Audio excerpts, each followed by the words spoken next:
All right. So,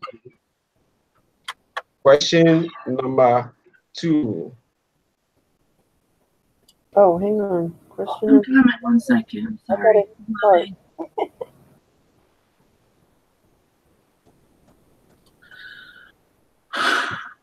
Start quiz. Let's see. Question.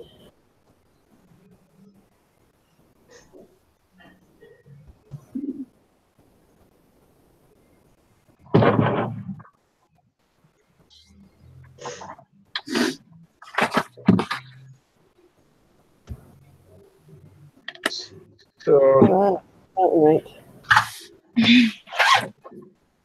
which of the following variable is quantitative?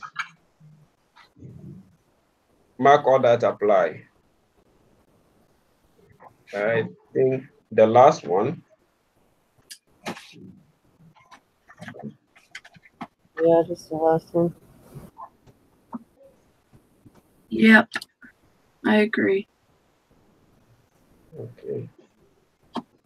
Students in an introductory statistics class at BYU Idaho were studying prices of cold cereals at grocery stores in Resbeck.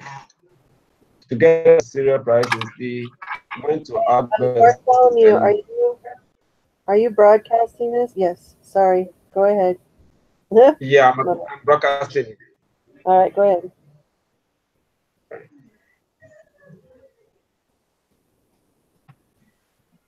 Okay. Question 3. Students in the introductory statistics class at BYU Idaho were studying prices of cold cereal at grocery stores in Resbeck.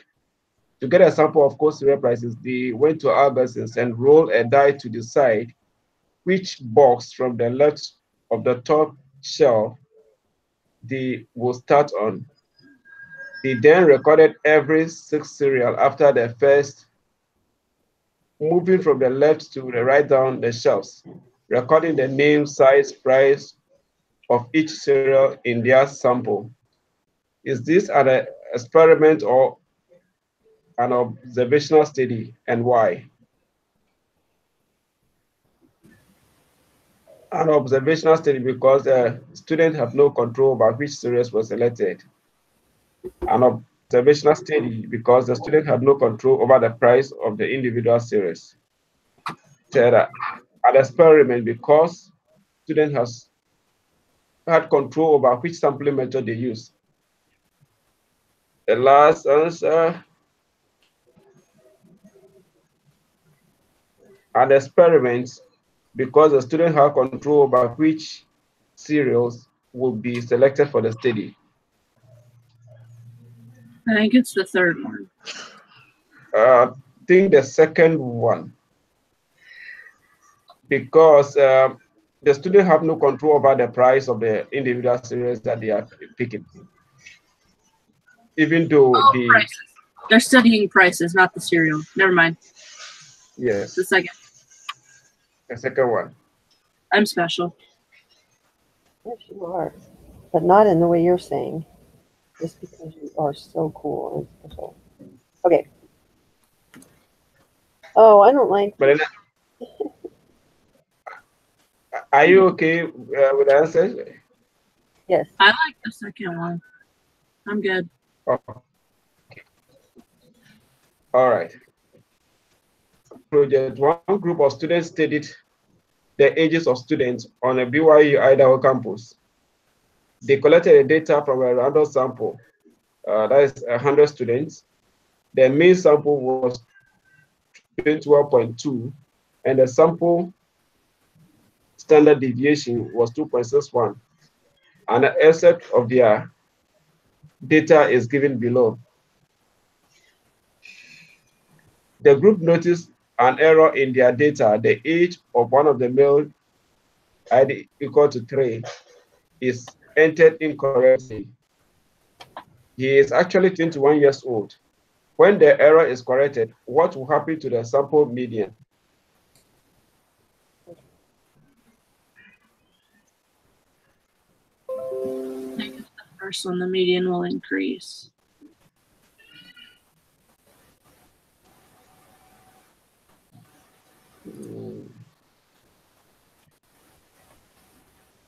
I think the third one, because it is not possible to determine this without a full data set.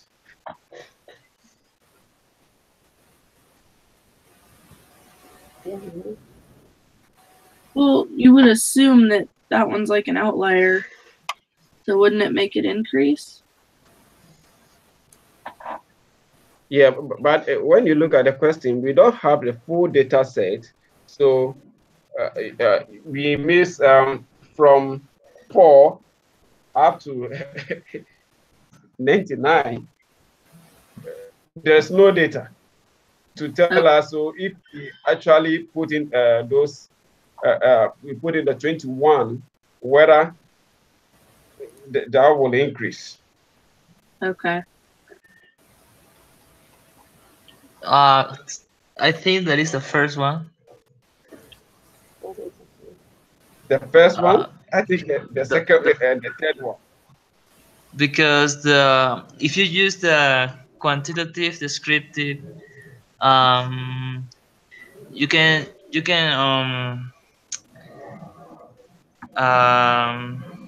simulate, I don't know, a lot of data, and if you change 12 for 21, the median increase. But in this case, we don't know. We don't have the actual full data set. That when we input the 21, that will tell us that okay, it will increase or it will decrease. Because you're changing 12 for 21, so it's greater than 12. So I think that the median is gonna increase. I don't know. Wow. I'm trying to find that. I think that we had these questions in another quest, and I think that the answer was the median will increase, but I'm not sure.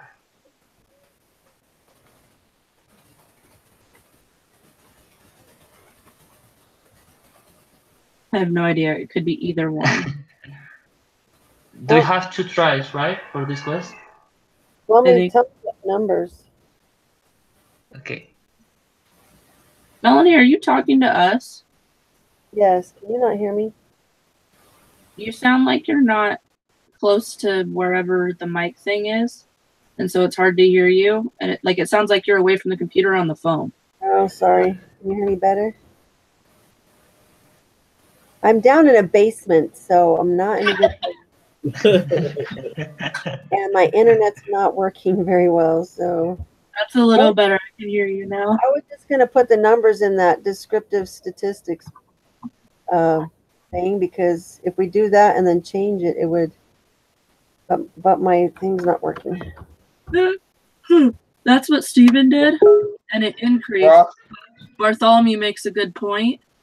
What if everybody else in this, like, from 4 to 99, what if, like, gosh forbid, they're all 18? If you do 21, the median, like, I don't know what it would do, because we don't have all the data. But it's not asked. I don't think it's asking that, though. Well, no, it's saying, like, what would happen to the median? But it's only going off the numbers we're given, though. But it's an excerpt of their data? Yes. So it's just saying, like, here's a snapshot. It's not giving us all of it. But it's asking... I think that we can try with either the first or the third one and see what happens. Because we have 47 questions, so we need to continue. Yeah. We have how many questions? 47. Yep. Hi, guys. Hi. So here's what we'll do. Someone pick the first one. Someone pick the second one. We'll turn it in and people can go. Because I honestly think it could be either way. Okay. Question 5. Oh, y'all on question 5. Okay. Not far.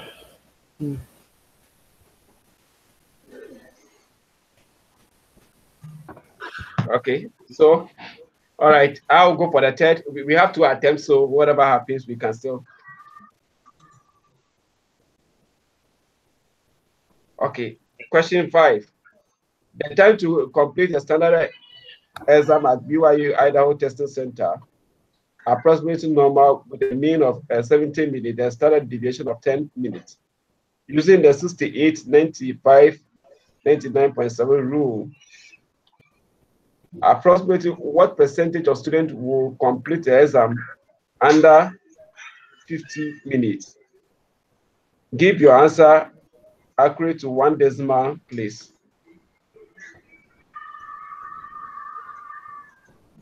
I don't know how to do it, so don't ask me. Okay, so 70 is the mean. Standard deviation. What percentage will complete the exam in under 50 minutes? So 50 is under 2 standard deviations. Yeah. So we use the 95. But the question is, what percentage of students will complete the exam in under 50 minutes? So we need to first divide by 2 and What's the probability? 100. I think the answer is 2.5%.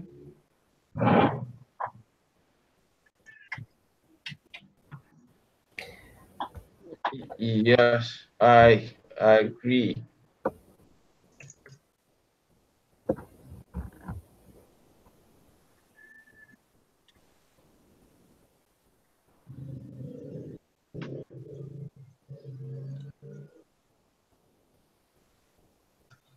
How did you get 2.5?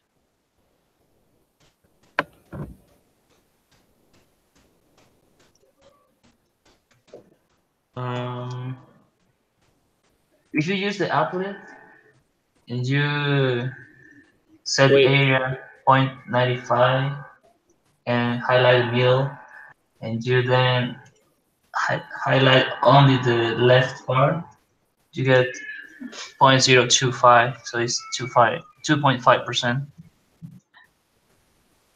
Wait, so the math would be 50 minus 70 over 10. Yes. So And you get a score of -2. so -2. -2. Yeah. And wouldn't this value for z equal -2 is 0.02275? Yeah, but we need to use the 68, 95, 99.7 rule. Yeah. So we only use the applet for just Well, yeah, but wouldn't it be 2.28%? Because the probability value for z equals -2, which is 0.022575.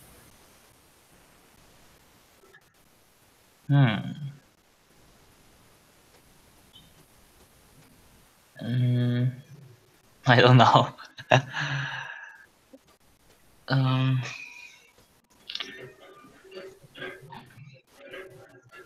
Yeah, because the question says that we only need to use the rule, not the applet. But I don't know. Using the rule, I got 2.5, and using the applet, we got 2.2. Yeah.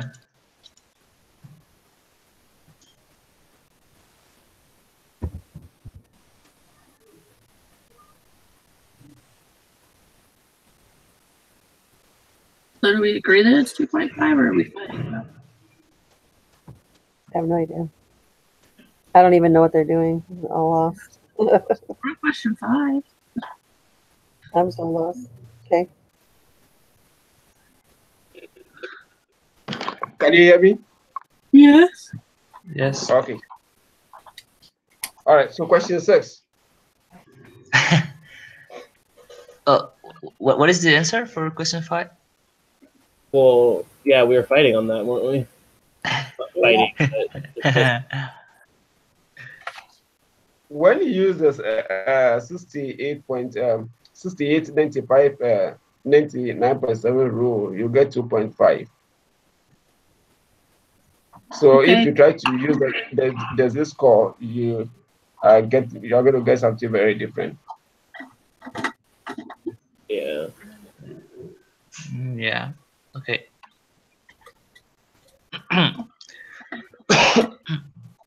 Question 6. The score on the LSAT are approximately normal with mean of 150.7 and a standard deviation of 10.2. Queen's School of Business in Kingston, Ontario, requires a minimum LSAT score of 157 for admission. Find the 35th percentile of LSAT scores. Give your answer accurate to 1 decimal place. Use the applet.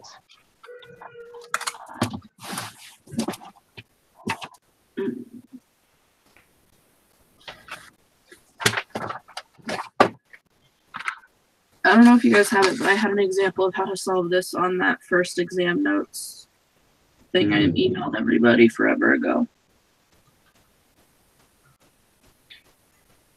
Yeah. Okay. So we first find the z-score and then use the applet. Well, you use the applet to find it. So we need to find the z-score corresponding to the 35th percentile. Yeah, that's what he said. I think that's what he said. Oh yeah, okay. So we're going to shade the right and the middle for the area. And the area is going to be our percentile. Okay, so the z-score is negative 0.385. 0.35. Enter. Yes, that's what I got. Okay. Oh,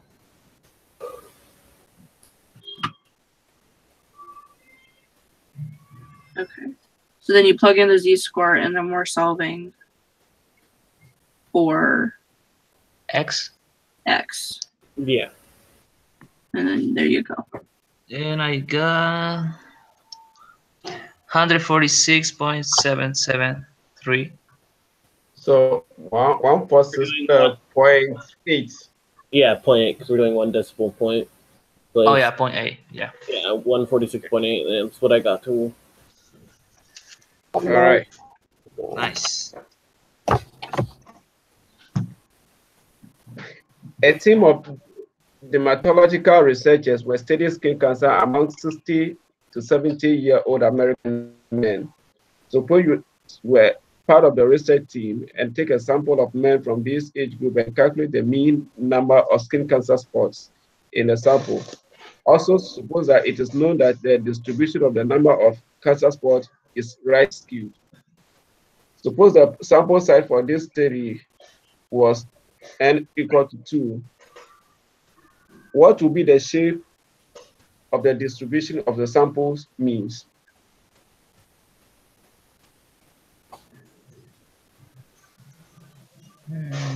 I think the first one, because Yes, the right. question said skewed right skewed. Yes. So Okay. I agree. all right.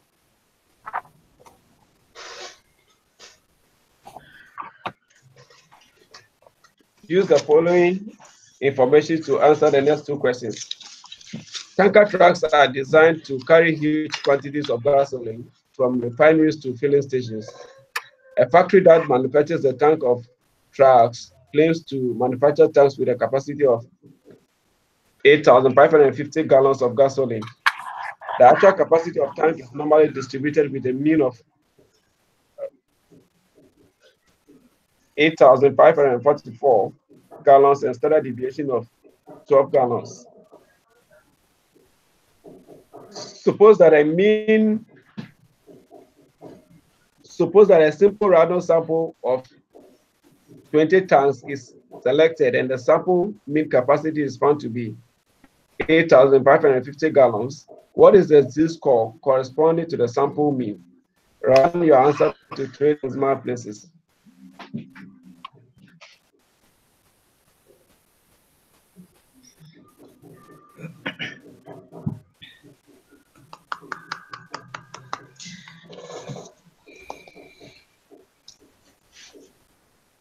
Okay.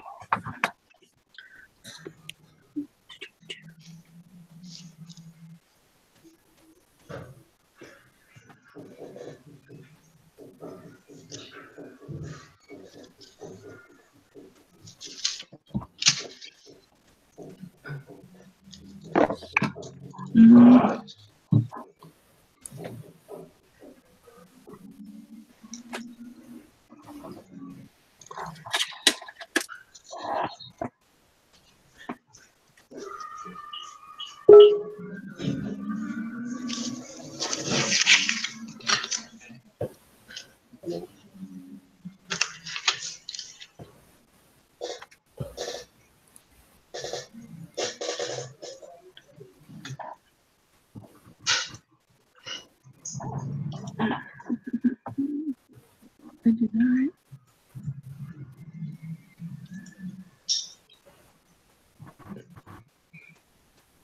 Oh no.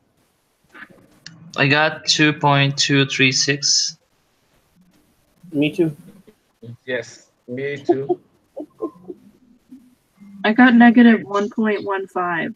Uh-oh. Negative. What happened? I don't know. I have no clue what's going on. So Did you guys do 8550 minus 8554 and then divide it by the square root of 12? The square root of 12? No. Divided by 12 divided by the square root of 20. Yes. What? It wants Because the the sample is 20 tons. Oh, wait. Never mind. I know what I did wrong. Don't answer anything. This okay. is so hard.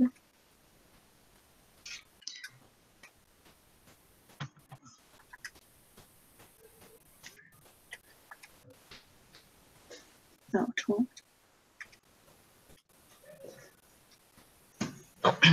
Well, that wasn't my problem. all right, I go. We did it. No, I'll figure it out. I got nothing. So move on. Lord. What is the number? Mm. What is the answer? 2.236.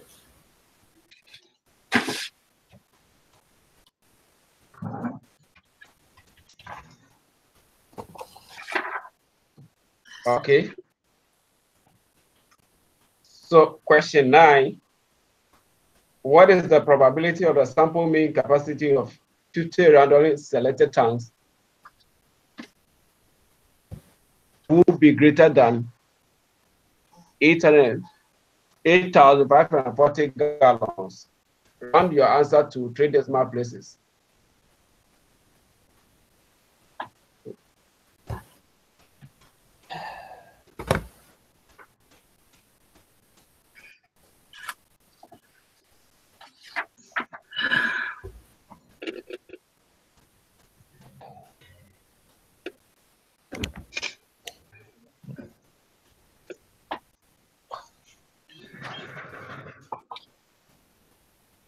I'm gonna fill. Yeah.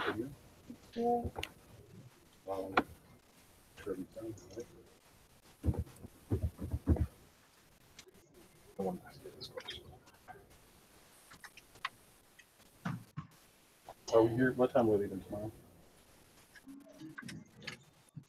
1 break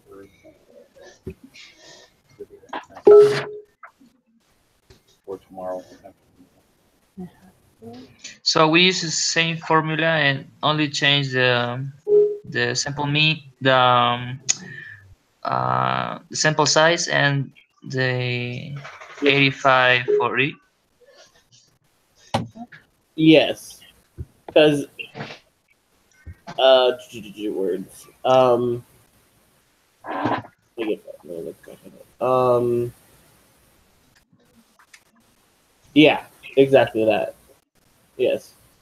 And the Z-score is negative 2.35. All right. And we use the applet? Yes, and you use the applet, which you highlight both the big and then the one to the right because it's greater than 450, which it's found that the tanks have 8544. All right. -2 what? What? I finally figured out 8. I did.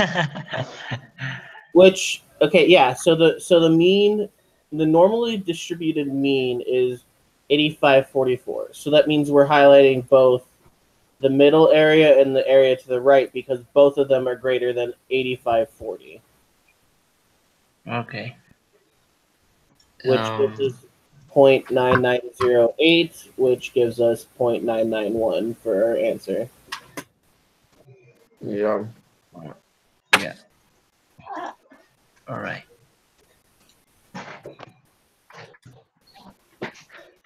Question 10. No, what was 9? Which one of the following? Melanie, What do you have was any question about that? What was the answer to 9? 0.991. Thank you. I'm lost completely. So, Okay, so did you? no, just go on. I'm never gonna get it. Okay, I'm sorry, Melanie. It's fine. You get it.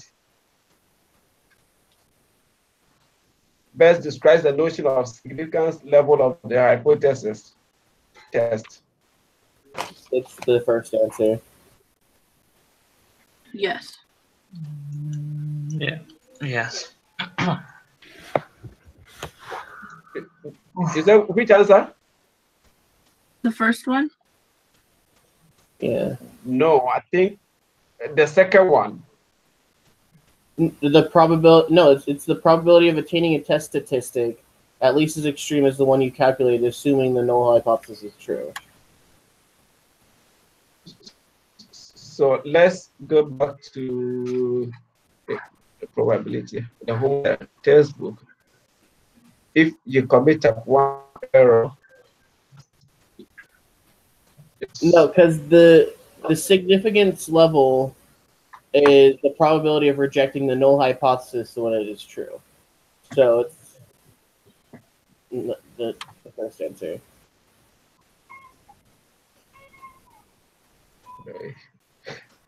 I don't seem to agree with it. So I wanted to review for exam one.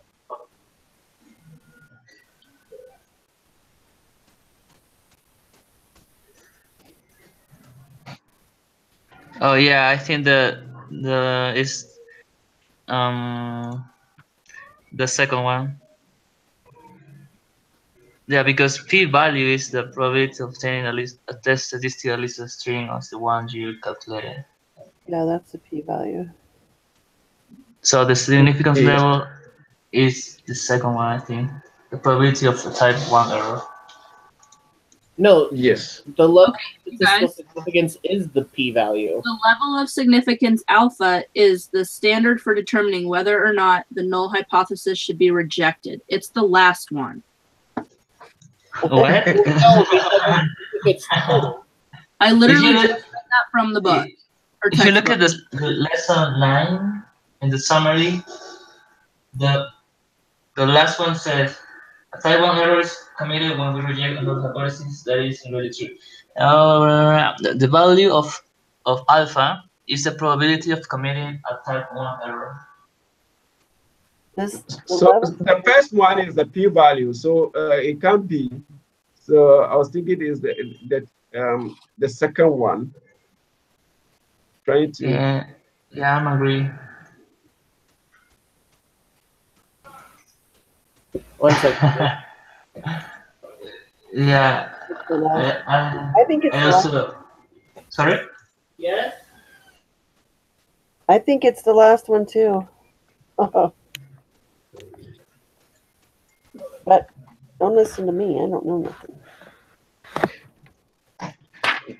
Let's even though the lesson that we study under the probability for type 1 and type 2, I'm trying to figure it out, but Well, the significance level is a standard for determining whether or not the null hypothesis should be rejected. Yeah, but the last point says in the last part, the value of alpha is the probability of committing a type 1 error. I think that is clear, but it's what the textbook said. So.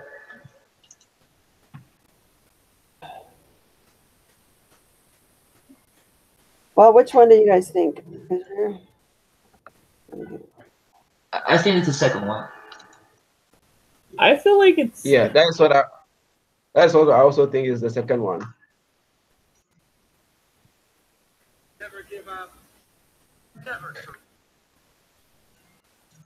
Joshua, which one do you think it is? I still feel like it's number 1 because, like, you know, the significance level is denoted as alpha, which is the probability of rejecting the null hypothesis when it The is true. first one is the p-test. Yeah. The first one is the p-test. Okay. How about everybody just pick the one they want and then we submit a quiz and see who's right? That seems to work out pretty well. Okay. So let's go to 11. lesson Yeah. 9. And Wait. let's read the summary. Lesson 9, the summary. Yeah, the summary in the last part, the last point. Yes.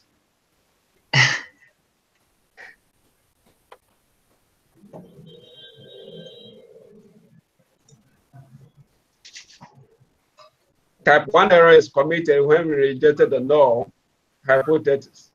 That is, in reality, is true.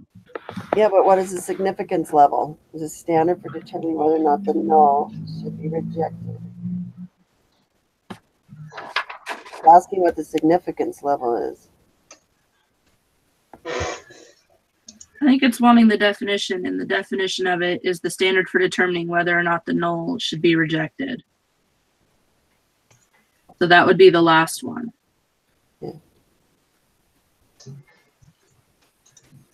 What best describes the significance level of a hypothesis test?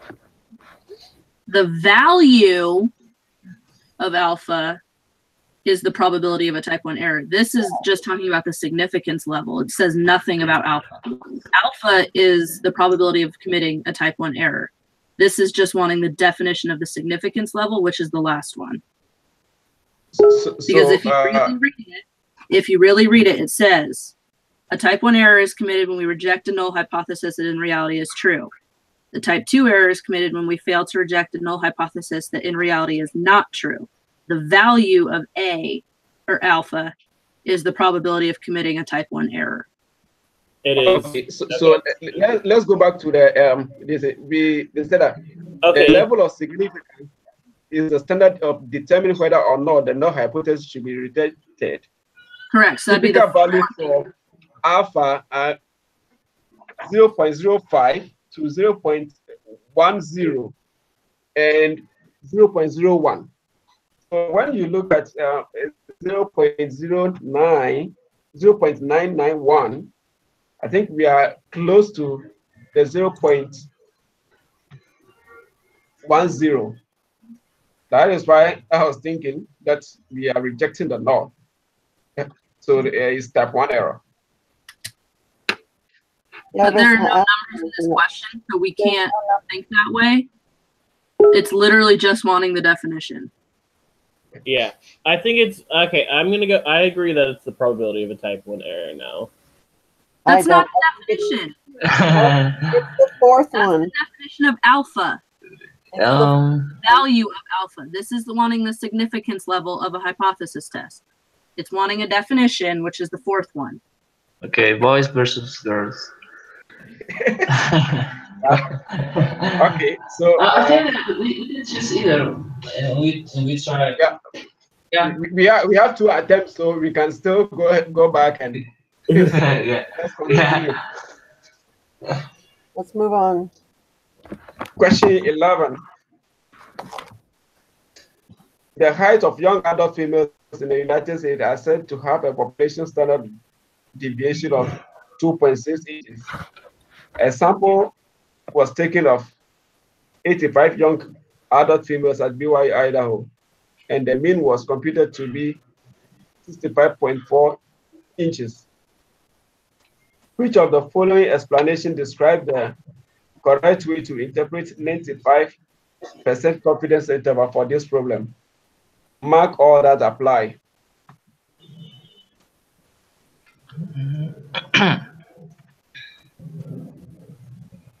I think the last one.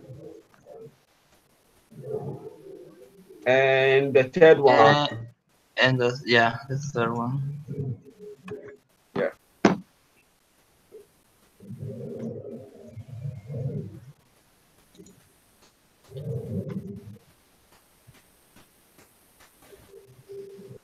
So we're going with 3 and 5. Yeah. Yes. Yeah. Interval. Good job, team. Could 2 be part of that as well?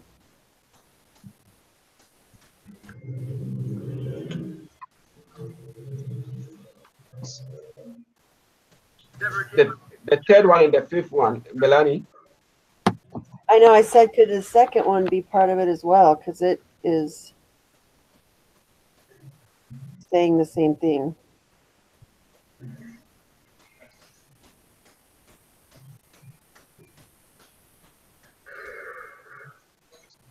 So yeah.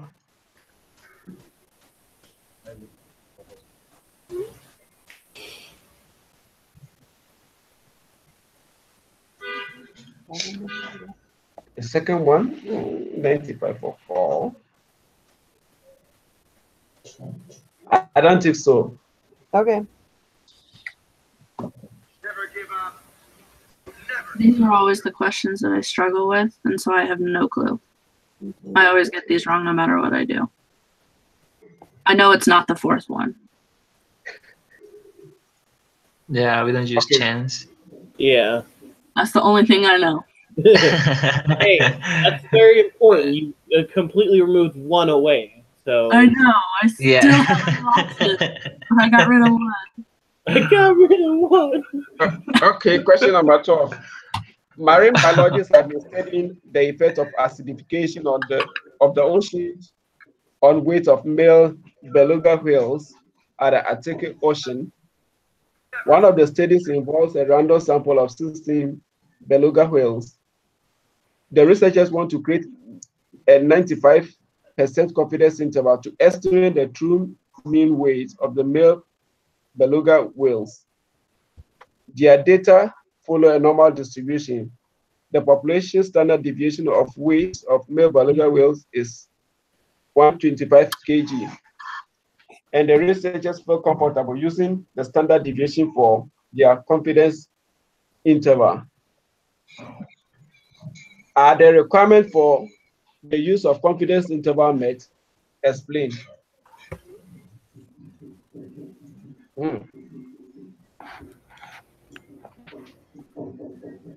Their sample size is not large. It's not the first one. I think the second one, because when you read the third sentence, it said their data follow a normal distribution.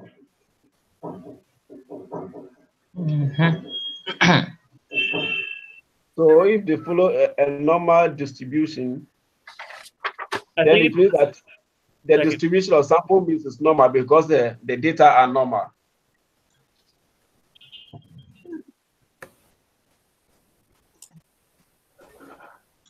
Hi guys, sorry I'm back. Hi, welcome back. What number are we on? 12. Well, Sure, we're moving at a fast pace tonight, eh? I mean, there's there 47. have been some arguments. Yeah, it's just slow and steady, eh? Yeah, which unfortunately I have to leave for work in like 20 or so minutes. So, Yeah, so We're recording, so that's a plus. yeah. Is there a possibility that the answers could be emailed instead of having to sit through? Because this will probably be like another 45 minutes, and I can like look through it too and like just double check answers, you know? is it not being recorded?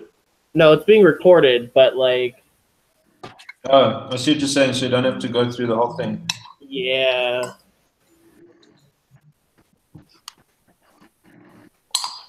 I don't mind. Just because it is 47 questions. If it was like 15 or 20, like, yeah, no, that'd be fine. Especially because we're already on answer 12, so I only need 8 more. There's somebody else with the, you know, Okay, so question number 12, I think is the second one. Yeah, it's Yeah, the yeah, I agree. sample means is normal because of the data is normal, and it's yes. Okay. I think so too. I agree. Okay, sweet. Question number 13. An investor with a stock portfolio with several $100,000 sued his broker and a brokerage firm because he felt that lack of diversification in his portfolio led to poor performance for many years in a row. In an effort to avoid close public scrutiny, the firm agreed to settle the conflict by an arbitration panel. The arbitration panel compared a sample of 39 months of the investor's return with the average with the average of the Standard & Poor's 500 stock index for the same period in order to determine whether there was a substantial decrease. The data are recorded in the rate of return Excel. So the S&P has a known population mean return of 0.95. Suppose that you are a member of the arbitration panel, conduct a hypothesis test to determine if the investor's portfolio performs significantly worse than the performance of the S&P 500. Use a level of significance of alpha equal to 0.05. So we are supposed to calculate what is the p-value for this test. Give your answer accurate to 3 decimal places.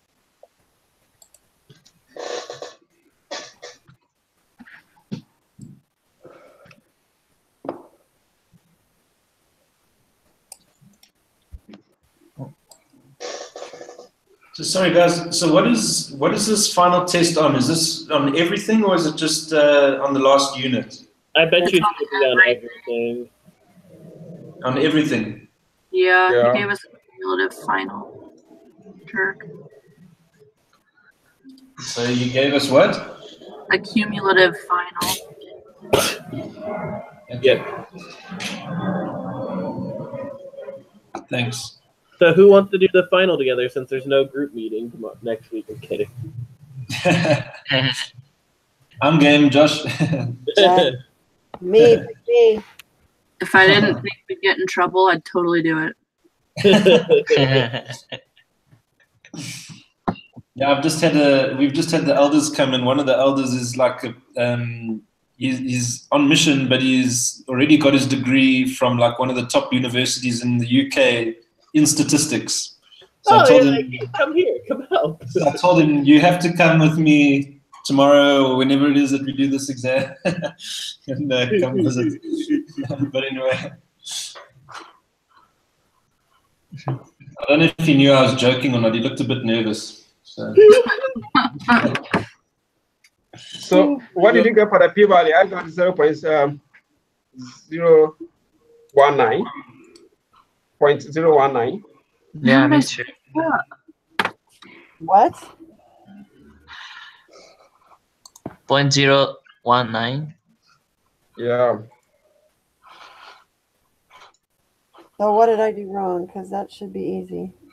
Yeah, we only copy and paste the data and set the null hypothesis 0.95, and the type of test is less than. You should Why did you get say the null hypothesis was 0.95? because in the information set the S&P has a now population mean return of 0.95. Isn't the information? Yes. So you're just putting it in the one sample t-test? Yeah, one sample t-test. And I got 0.09394. The type of test is less than? Yeah, I did that. And your null hypothesis is 0.95? Yes. Okay, so Can you share your screen? Let's see. You try.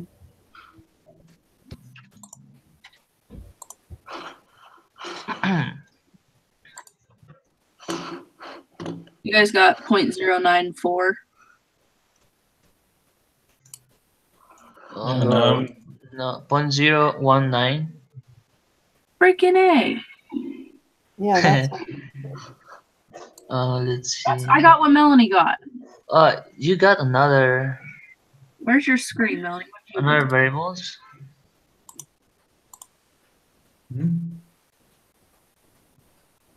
Mine is the exact same as Melanie's, guys. well, I've got a problem because I've pasted it, and for some reason, it's giving me a p-value still of 1. I don't know why it's doing that. so what did I do? Wait a minute. Melanie, I don't know that you and I did it wrong. I don't see anything, because my screen looks exactly like yours. And I pasted it directly from the other thing. So So did I. And our numbers, like I'm even looking at our variables to make sure, and our variables are the exact same. Like I'm literally looking at every single one. The first variable is negative 8.63. The second one is 6.82. Oh, freaking A. what? The I first hate- variable. Sorry. Have you copied all the data? Melanie, we didn't copy all the variables. But now, Yeah, we have 39 variables. I've got 13. I've pasted the right thing, I think. Well, the same as you, Stephen, and I've got 39 variables, but it's Oh, I for some see. reason the p-value is saying 1. Yours opened halfway too? And mine opened halfway. That was, mine did it too. That was really not cool at all. So, Dylan, what is your null hypothesis? So what do we put it? Yeah, 10. The null hypothesis? It's 0. No, the null hypothesis is 0.95. Also, And 0.9. Confidence level 0.95 and null hypothesis. Oh, sorry. Yeah, the null hypothesis is gonna be 0.95. Well, let me just put that in. So is this correct? Yes, And Melanie. did that now. Yeah, that's correct. You got 0.98 as 1. Look at my screen, Dylan. Oh, it's greater than less than 0.02. So your screen, I can't see. Sorry, Melanie. It's like all distorted. Like I can sort of see it, but it's not clear enough to read the letters, the numbers. Uh-oh, we're losing him. So I can see it says 1 sample. Yeah, that's 0.19. 0.019.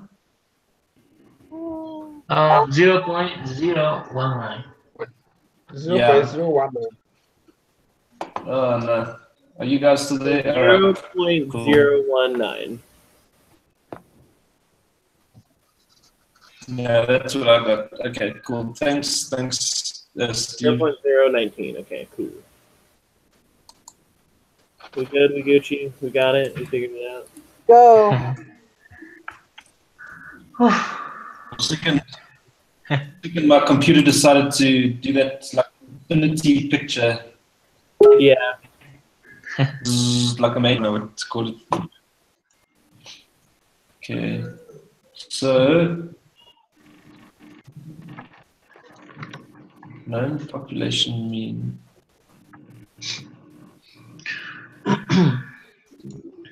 Sorry guys, so why is the null hypothesis the 0.95?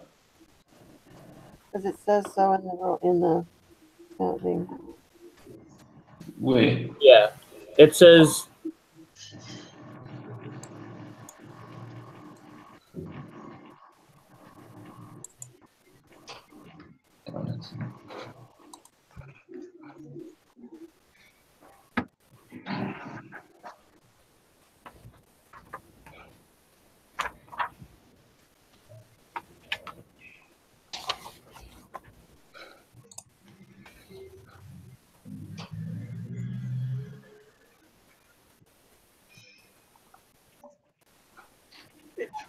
Have you seen where it said that the S&P has a known population mean of mean return of 0.95? Yeah. Yeah. Okay. So that tells us that the null hypothesis is 0.95. Since we have a significance level of 0.05. Okay. What question are we on? 12. 13, rather, sorry. 14. Let's go to 14. Let's go to Let's 14. go to 14. Okay, a financial economist is studying a married couples in which both spouses work. You want to compare the mean income earned by husbands with the mean income earned by their wives. Should he use independent sampling or dependent sampling, and why? So that one sounds dependent, eh? It's the Yes, second. so I think the second one. Oh, right.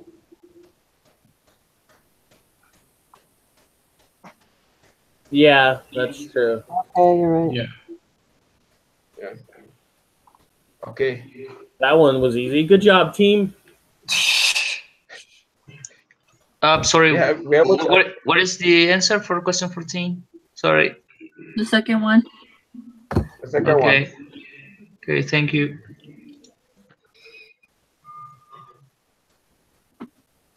Use the following information to answer the next two questions. Pressures of supply and demand acts directly on the prices of airline tickets. As the seats available on the plane begin to fill, airlines raise their price.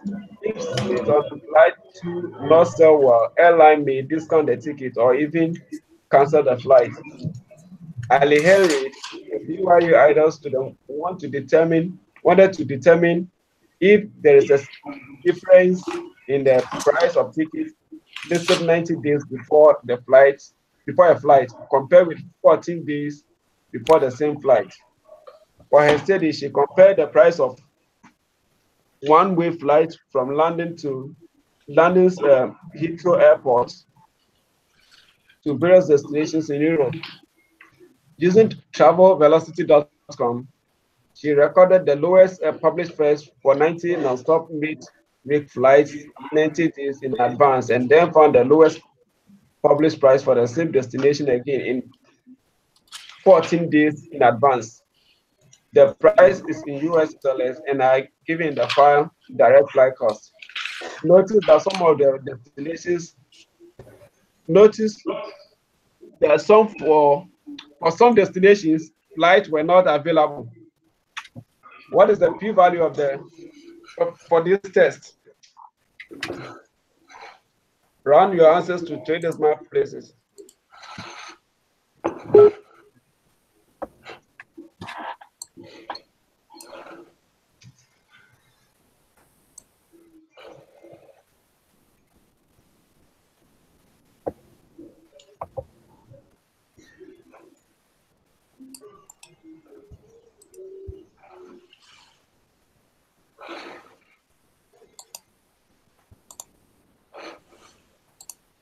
So in Excel we have variable 1, variable 2. Which one is the what is 14 days or 90 days?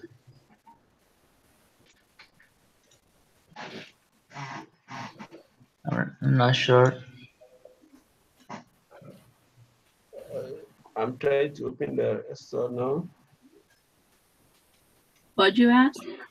The 14 days is in the column C, and the 90 days is, yeah. Say that again. The 14 days is in which column? Variable 1 would be 90 days because she got that information first, right? Yes. So variable 2 would be 14 days. Okay.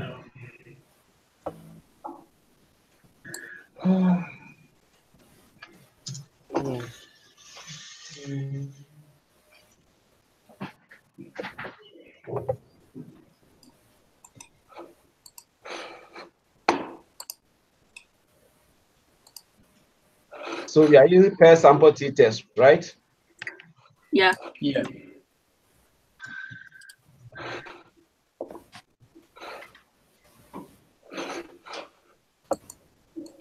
Oh, sorry, what? We use the 2 sample? The paired sample. Oh, paired sample, okay. Paired sample.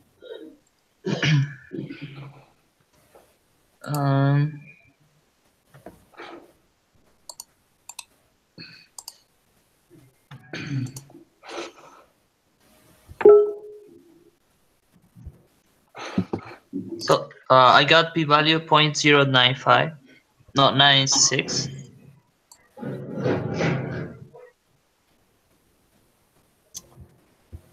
Oh my gosh, I'm dying.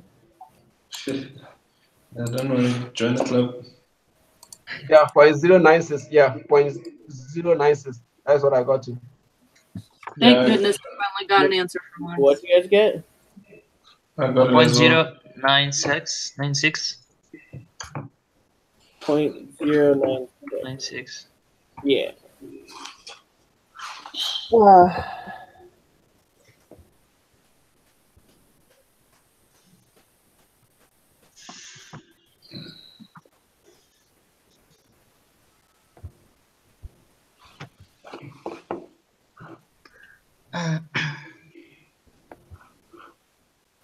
Question 16. Based on the result of the test, can you see that there's a difference? Hang on. What? I haven't even figured it out. Tell me what it is again. 0.096. Yeah. Yes. All right. Sorry. Hey, go ahead. Okay. Based on the result of the test, can you see that there's a difference in the cost of airline tickets purchased 90 days in advance compared with 14 days in advance? Use a level of significance of 0.05.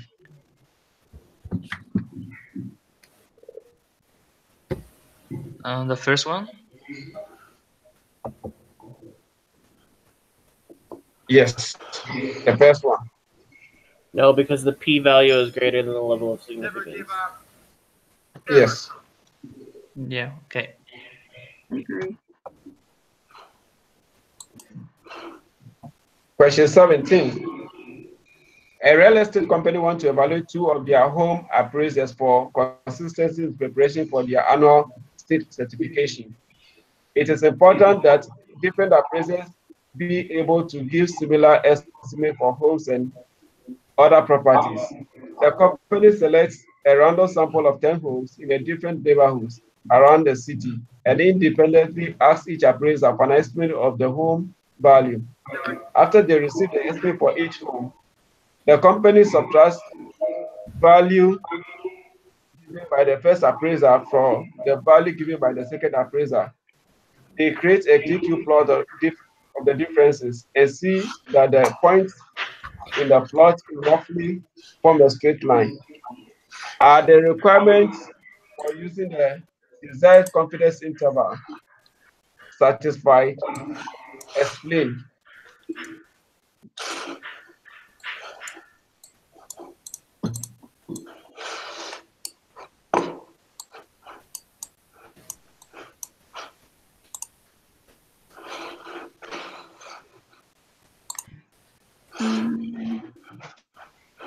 This.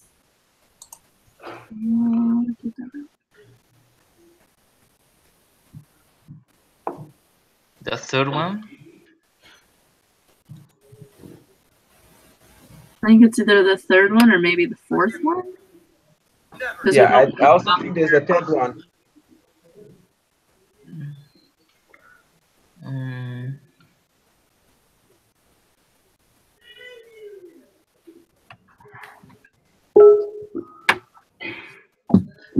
Yeah, the third one. Okay, yeah, I agree. Belani, did you have any different view? What's up? Did you have any different view for the question 17? I have no view. But thanks for asking. Okay. So the third one. Yes. Yeah, I agree. It's the third one. Sweet. Question 18. Now suppose that a company of the previous question want to use hypothesis test to determine whether the estimates given by the two appraisers are different. Which of the following will be the most appropriate pair of hypotheses for such a test? First one.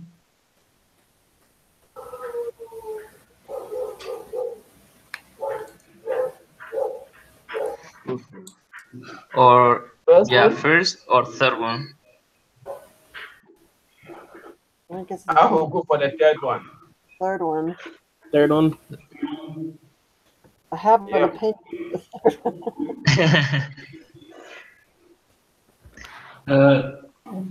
Why would it be that one? Sorry, because wouldn't 35 East South Denton and Village Parkway No, Highland. our samples are dependent because, like, you can't do house 1 compared to house 4. You have to do house 1 to house 1, and like, so it's like dependent upon the house. So it's going to be a dependent sample, and the null Okay. hypothesis is always u little d equals 0. all right? Thanks. The No, that's alternative fair. could be any of the other options. All right, thanks. Nice. Wait, so which one do we decide again? Because we're arguing about that. The third one. Okay, that's what I thought. Just double checking. Okay. Question 19. Suppose you create a 95% confidence interval for a mean and get That. I think that should be the lower bound and the upper bound, right? Negative 2.346 Yes. and 8.775. You have been told to report this by saying we are 95% confidence that the true mean is between negative 0.346 and 8.775. What does this mean? It's either 2 or 3. Isn't it? I would say 3 or 4. I was gonna say Uh, 3, so. I think it's 2. Oh man, we are all over the place today. I know it's not the first one. It's also Yeah. Yeah, that's always the one I can always eliminate. It's the second one. It's It's also the Yeah, second one. I think the second one. It's the second one. Yeah. 95%. We are saying that could be. we are saying 95% confidence that the true Okay, I'm writing this one down because that one will definitely be in the test. What is Wow. it? The second one? the second one. So, but it could be the third one. I'm They going with always the second tricky. one. Yeah. I The hate second one.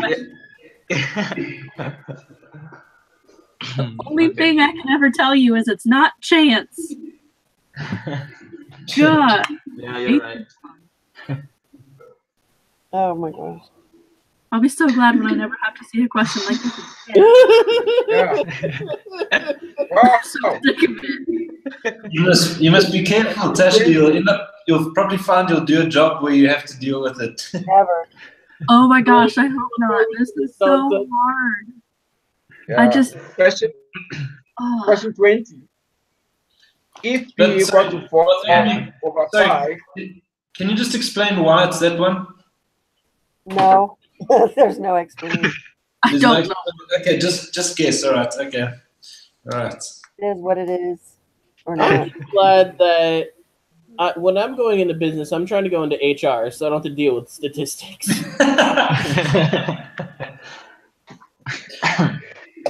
Yeah, I've got a problem because I like the idea of marketing, and the more I see it, it looks like there's quite a bit of that. So anyway, probably better avoid that. yeah, I hate quantitative stuff. So how do you figure out the next question? What do you how do you figure it?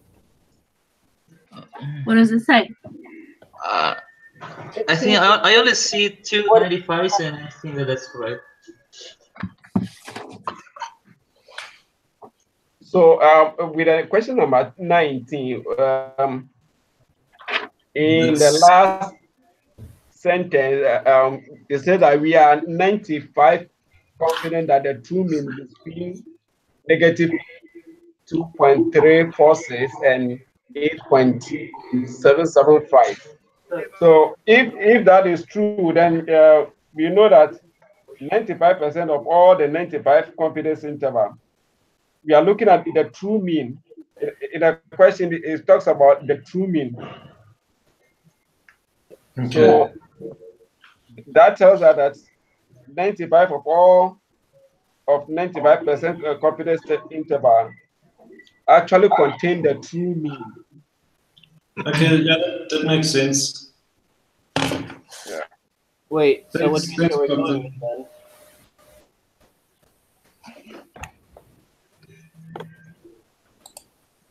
All right. Moving on. Wait, what answer are we going with in 19 now then? Are we changing it? Nope. Is the second one. Second one? Okay. Second one. Okay, Yeah. cool. So 19. 20. 20. 20. Sorry. Yeah. Sorry. If P equal to 4 over 5, what is the smallest value of n that satisfies the requirement for normally distributed P hat? Yeah, I don't know. How do you figure that out? Isn't the one on the one of them's n and one of them's x or something like that? With the 4 over 5? Yeah, I think it's like n times p greater than It's an equation, yeah. I just got to find that equation. Yeah, I got 50. You got 50. Yeah. Let me check. No idea how to check how to do that. 50? Yeah, 50. Because 1 less 4 over 5 is 1 over 5. And so n times 1 over 5 is going to be greater than 10. Yep. And time over time of 10 times 5 is 50. Yeah. Yeah. Okay. Question 21. Your little brother has a career batting average of 0.233.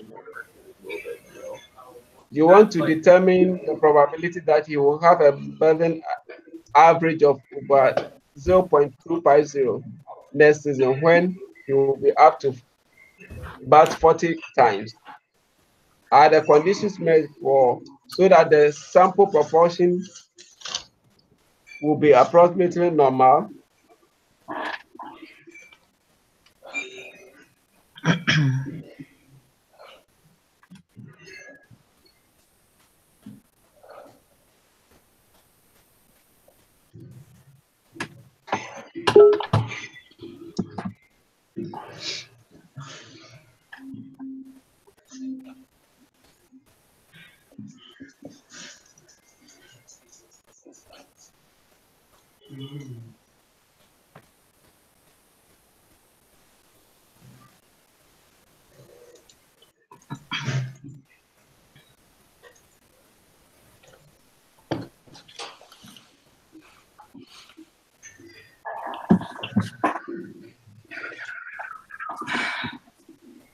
No.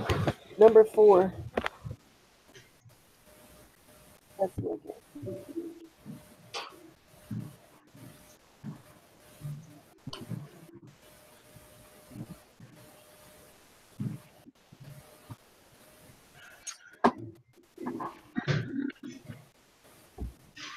Number 4, you think so? Yeah. Well, yeah, because it doesn't equal 10 for sure. The other one does. Yeah, it's less than 10. There's no sample size of 30 shown. So. And Yep. Okay. That's a good point. Yeah. Look, I answered one. You are good. Just hope Okay. it doesn't get. Just hope it's not wrong. I mean. Yeah. Okay. Question number 22. A geneticist takes a simple random sample of 140 gamete cells from the testes of the man. I can't even read.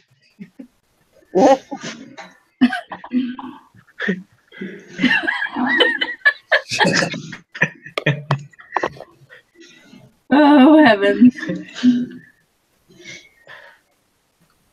A geneticist takes a simple random sample of 140 gamete cells from the testes of a dog to determine the proportion which contain the chromosomes for development into male.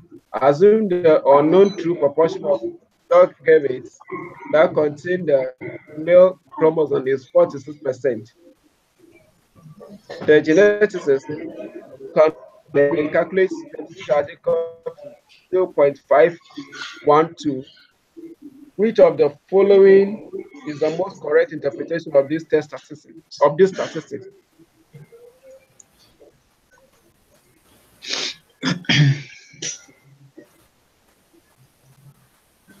Here's another tricky one.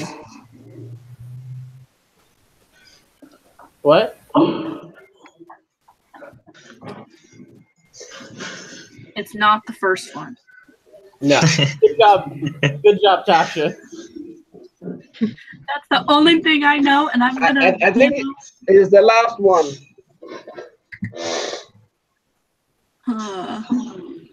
Tasha, there's gonna be a day where, like, randomly, like that, something like that's gonna ask you, like, I know this one. That's the only thing I know in my statistics class that's stuck.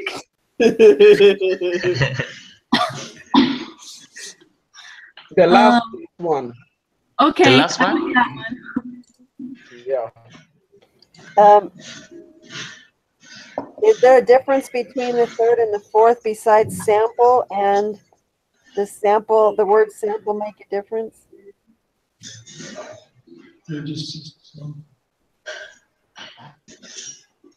Yes.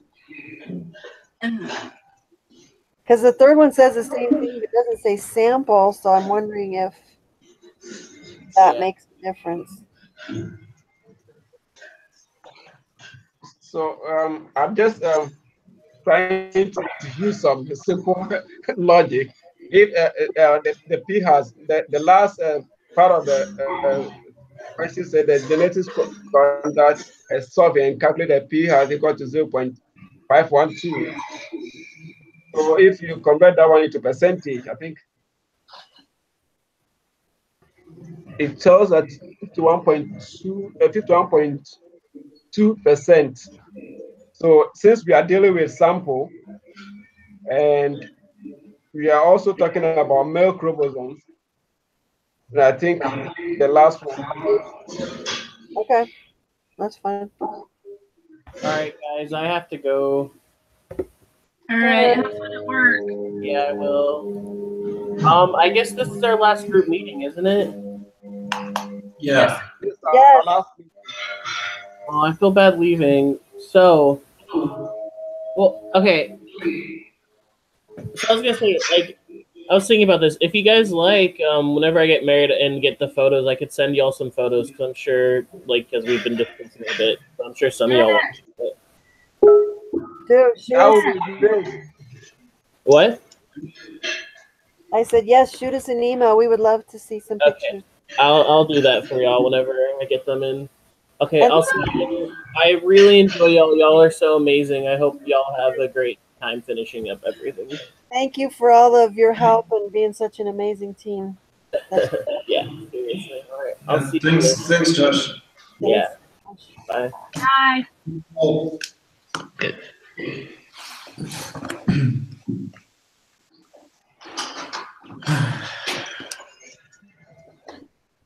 Okay. So question number 23. Researchers published a study in which they considered the incidence among the elderly of various mental health conditions, such as dementia, bipolar disorder, obsessive compulsive disorder, delirium, and Alzheimer's disease. In the US, 45% of adults over 65 suffer from one or more of the conditions considered in the study. Calculate the probability that fewer than 320 out of the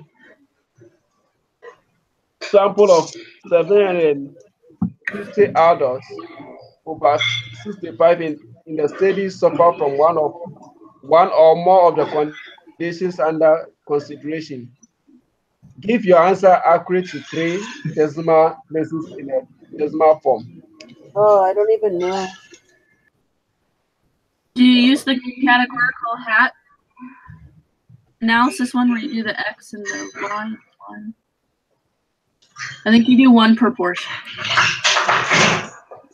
Sure. So 320 and would be 750. And I would be less than. And what is my null hypothesis?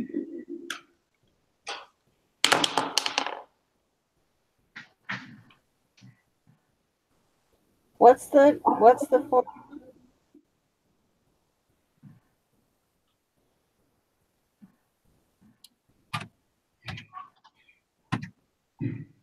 So I think you use the one sample z-test for the proportions, and that's in the categorical data analysis one.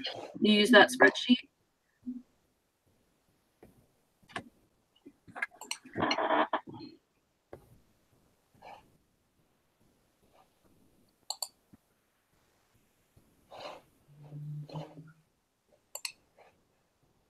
I think. Oh, yeah, probably. Good answer. Yeah, that makes sense. Yeah, it's got you got all the stuff for it, so.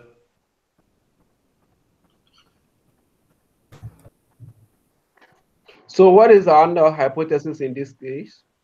I think it's 45%, so it's going to be 0.45. Okay.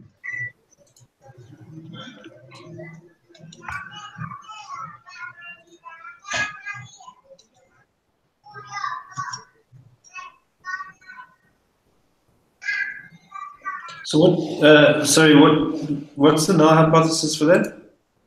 0.45. 0.45. Of course, okay. Slowly coming back to me. It's all coming back to me.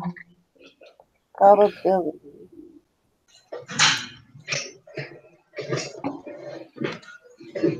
What's the probability number we have? Give you No, so what's the you I don't understand. P. So do you put the p-value in the probability app?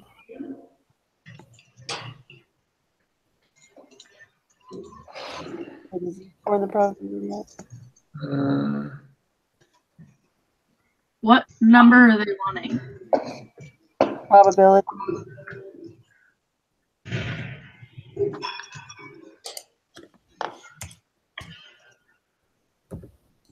So do we put our z-score in the applet? Yeah, I think so.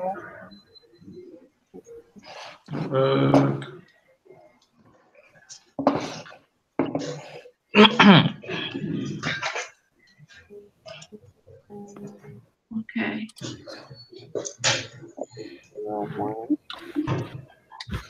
Negative 2. You guys got negative 1.284 for the z-score, right? Yes. Whoa. Okay, and so they want to know what calculate the probability that fewer. Okay, so we're gonna need just that right side or left side highlighted. So the area is gonna be 0.0996. Would be 0.1. That's gonna be 0.100. Yeah. Right. Wait. Yeah.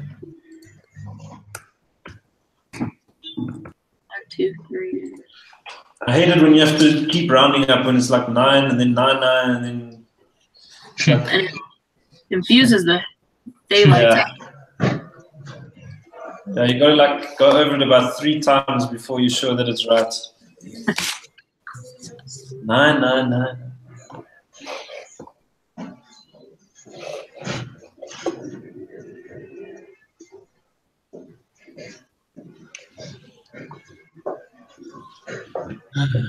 Okay. What did you get?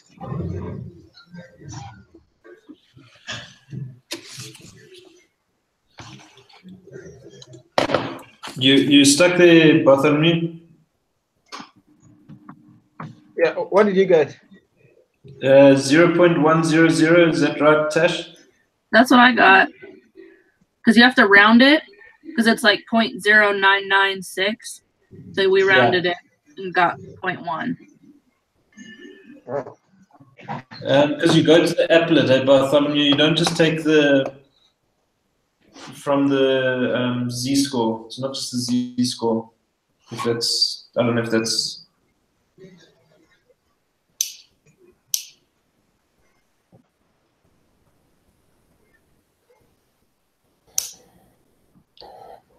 In the studies.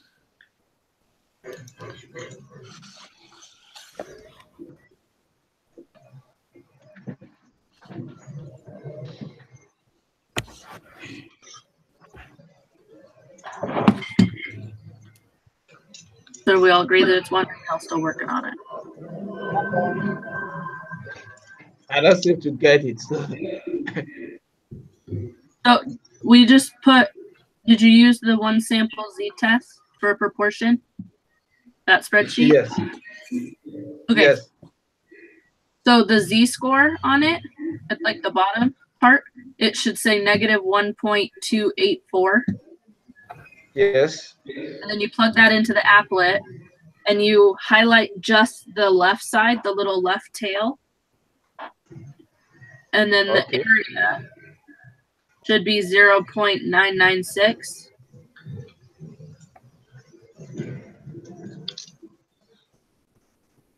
Zero 0.0996. Wow. And then you have to round it because it wants 3 decimal places, not 4. And so you end up having to round it to 0.1.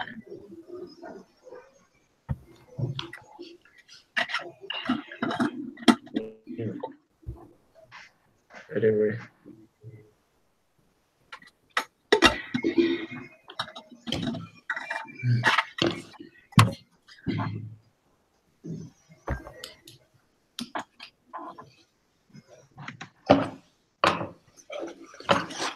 Okay.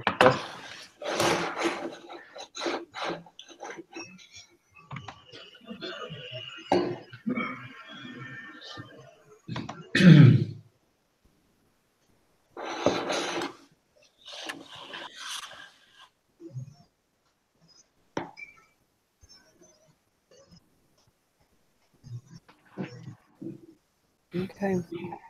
Okay. Let's continue.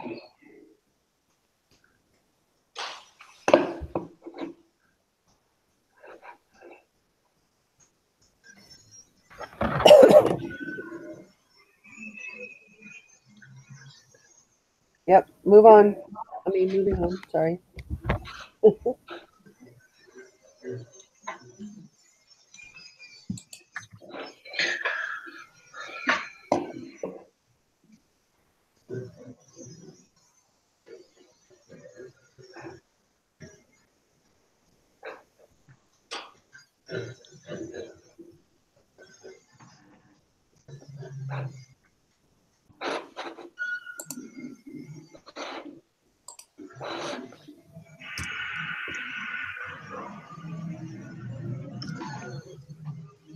Okay.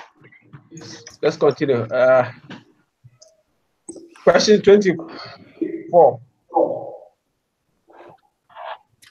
So, wow. I'm getting tired. Can somebody take the reading for me? Shame, yeah. I can do it. Suppose you're testing null hypothesis P is equal to 0.62 against alternative hypothesis P is not equal to 0.62. And you've calculated the test statistic to be Z is equal to 1.334. The area to the right of Z is equal to 1.334. Under the standard normal density curve, 1.3 under the standard normal density curve is 0.091. Which one of the following is the p-value of your hypothesis test? 0.091. I think it's 0.182. Yeah. Because when you put it, go ahead. 182. Yeah. When you put it in the normal probability app, it comes out to 0.182. Yeah, 0.182. Doesn't? Yeah, you need to highlight the left and the right side. No, it says the area to the right. Yes, but it's equal Yeah, to. it's just info. It's just the information. They're tricking you. Yeah. Why are you highlighting the left? It says Because nothing. It's equal to and not equal to, so that means it's both sides. Oh, shoot. Don't listen to me. I hate this. Yeah, if it's less than, you highlight the left. If it's greater than, you highlight the middle and the Why do right. they have to write it in such a way that makes you think, I Because just, it's a test and they want to confuse you. like they want me to fail. Exactly. Just want my money. Mess us up. Okay. Question 25. Suppose you are a top grader and you want to use a confidence interval to estimate the true mean fertility levels of pure bred Cocker Spaniels. It is known that distribution of fertility levels of Cocker Spaniels is normal.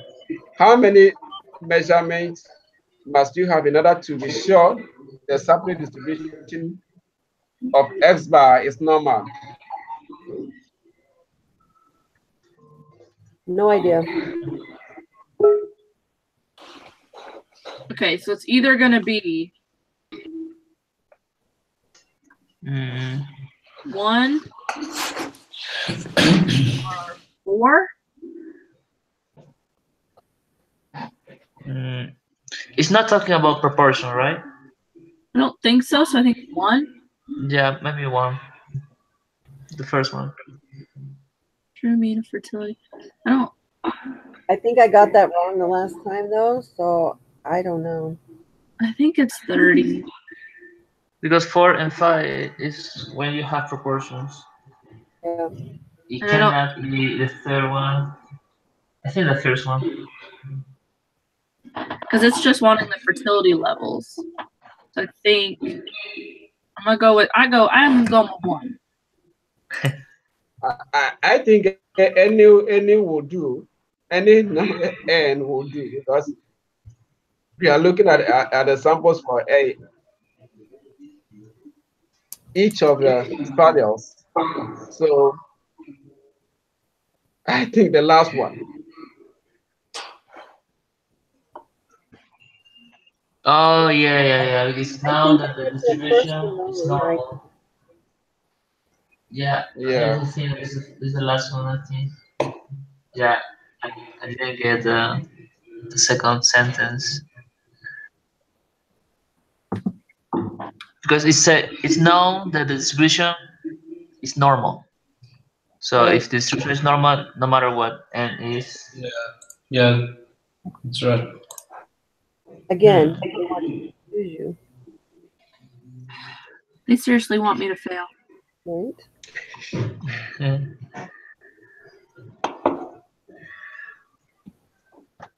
It's because you know what happens. You see the question and you already think you know where the answer's supposed to be, and then you block off any of the other things that don't look like the usual answer. Yeah. You good to read, Bartholomew? You take over. Thank you. Or maybe we only need to think and try to. I don't know, because yeah, we have 21 questions more. We're almost there. Yeah. So you want me to? You're saying you'd rather just read it yourself? No, go No. ahead. Yeah. Okay. Okay, I'll read it. Okay, a study is planned to compare the proportion of men who dislike anchovies with the proportion of women who dislike anchovies. The study seeks to determine if the proportions of men and women who dislike anchovies are different. A sample of 41 men was taken, and the p-hat estimate for the true proportion of men who dislike anchovies was determined to be 0.67. A sample of 56 women was also taken, and the p-hat estimate for the true proportion of women who dislike anchovies was determined to be 0.84. Are the requirements satisfied to perform the hypothesis test? Why? So is this where we use the two proportions one? Yes.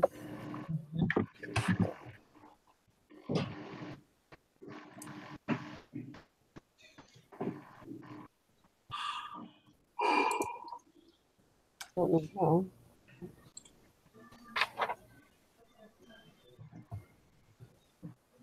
Which one's the X?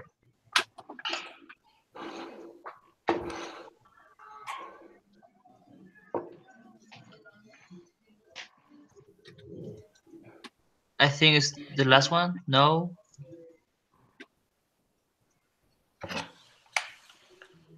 I'm still trying to figure it out. Give me a second. I'm slow. That's okay. Is X the 0.6167 and 0.84?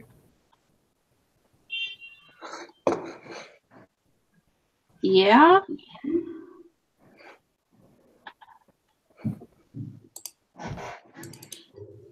So is X1 0.67 then?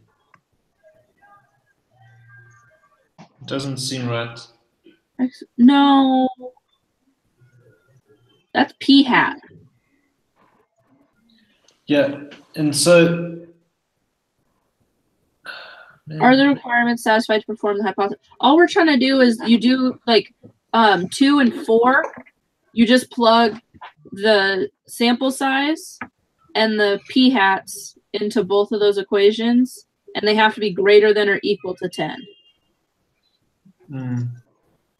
What? So like first one you do the 41 times 0.67, and if like whatever that answer is, it has to be 10 or bigger.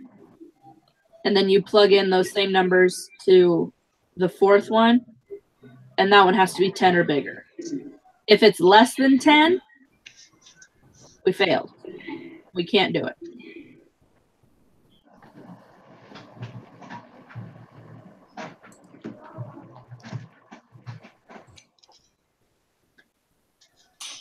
Yeah, if we take the woman proportion and we have 1 minus 0.884, we have 0.16 times 56 is less than 10. That's what it is. There we go. It's the last one, so it's no. Yes, no. Yeah, the last one.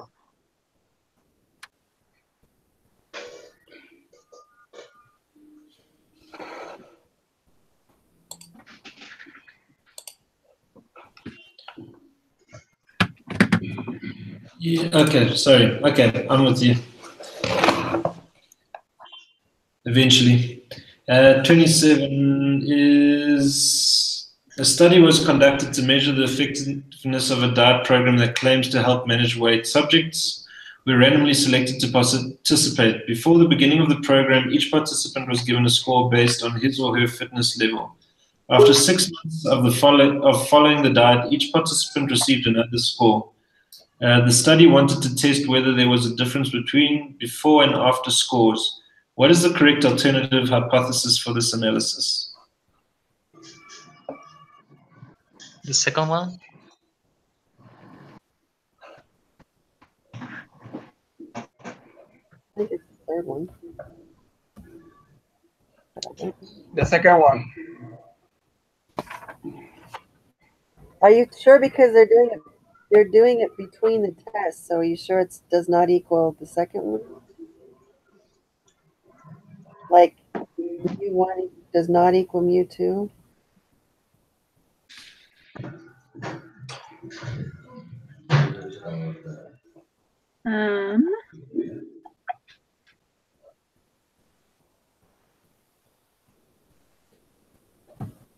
So our samples are dependent on each other. No, were they? Yeah, they're dependent on. Because Joe Bob can't have Susie Q's score. Joe Bob can only have Joe Bob's before and after score.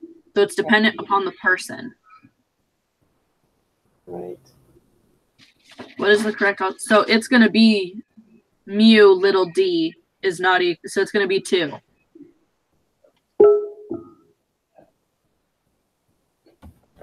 Yes. The second one. Okay.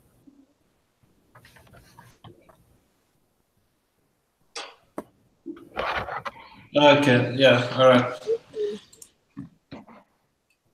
20 more questions to go. Woo! We're getting there. All right. Weight Watchers wanted to predict how much weight a client would lose if they followed a prescribed exercise program in addition to their diet program. Volunteers were randomly divided into 2 groups. One group dieted but didn't exercise, and the other group dieted and followed the exercise program. For the exercise group, they used linear regression with % compliance with the exercise program as the explanatory variable and pounds lost in 3 months as the response variable. One of the clients was told that his residual was 5.5 pounds. What does this mean? It means talking a lot of nonsense. Right. Yeah, you see.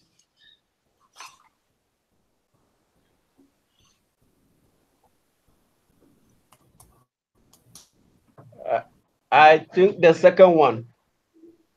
Why?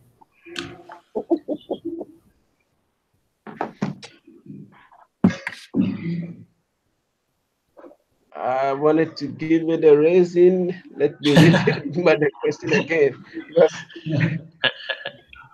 How did you come up with that? yeah.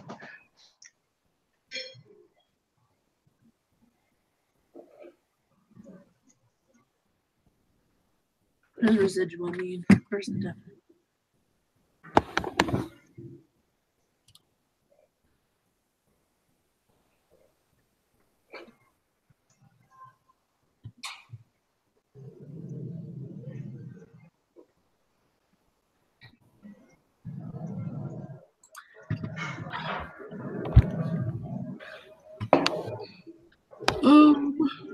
Okay.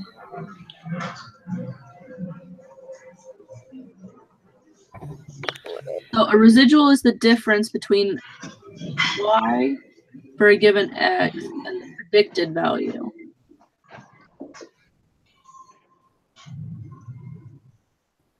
Okay. So Okay. I don't.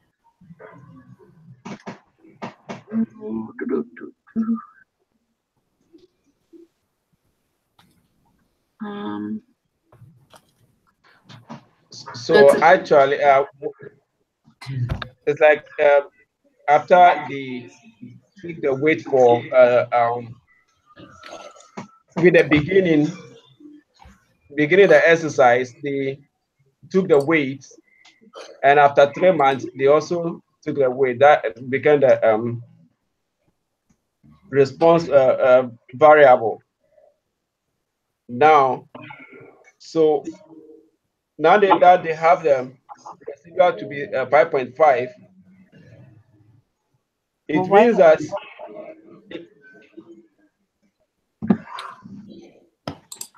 the weight that is being taken as the explanatory variable is much higher than the predicted one that they have in after the 3 months.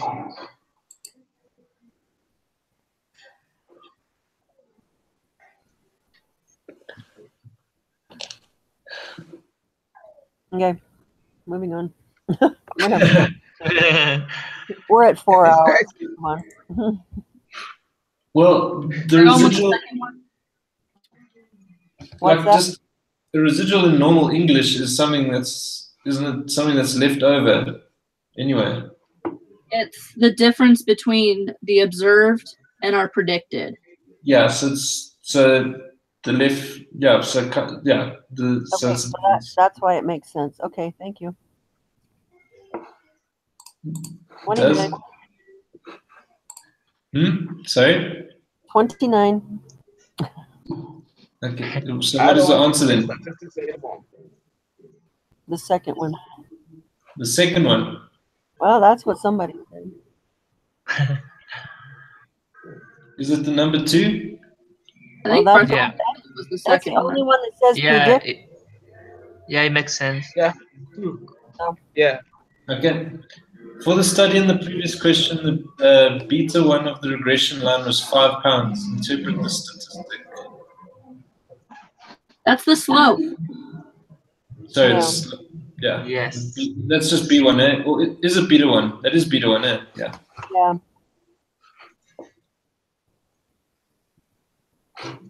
So it's.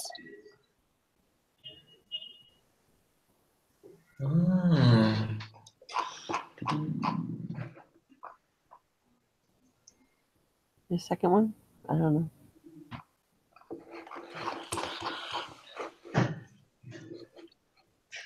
I think it's the third one. I agree. What? Why? The third one? Yeah. I agree with everyone. Okay. I no idea why, but okay. I agree with you. So if you think about a line, and you've got a straight line, and for every one you go up, you go over 5.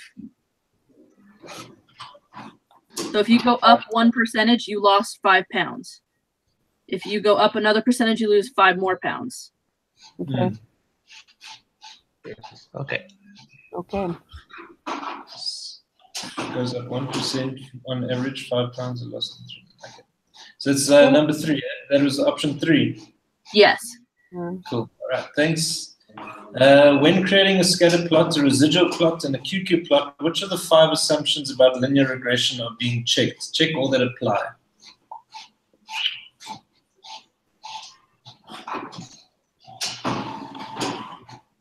The second one. Yeah. Third one as well, eh? The fourth one. No. The fourth one. And the fifth one. What? Sorry, yeah. I'm missing the one. Wait, we might not all have the same test though. So what are they? The test is the same. The residuals are normally distributed. Yeah, that's right. And then you skip the next one, and then get the last 2. Yeah, there is a linear relationship and the variance. So residuals are normally distributed. The linear relationship between X and Y and the variance of the error term is constant. Yes. And those are the 3. Okay. Yes.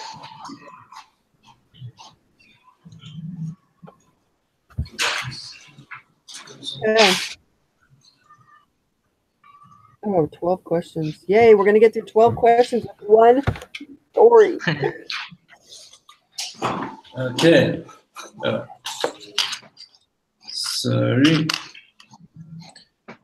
Okay. Pressure of the supply and demand act directly on the price of airline tickets. As the seats available on the plane begin to fill, airlines raise their price. If seats on the flight do not sell well, an airline may discount the tickets or even cancel the flights. Ali Heinrich, haven't we just done this one? A BYU Idaho student wanted to predict the price of tickets 14 days before flight based on the price of tickets listed 90 days before the same flight. For her study, she compared the prices of one-way flights from London Heathrow Airport to various destinations in Europe. Using Travelocity.com, she recorded the lowest published fares for 90 non-stop midweek flights 90 days in advance, and then found the lowest published price for the same destination again 14 days in advance. The price in US dollars are given in the file direct flight. Notice that for some destinations, it's not available. I missed that. Can you read it again? Okay.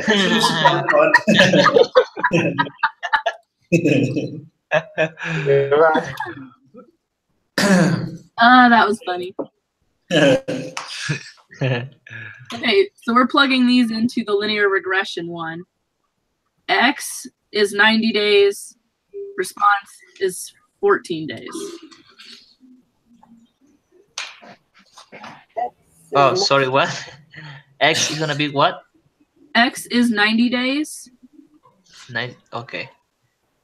And then Y is 14 days, but we're plugging this into the linear regression one.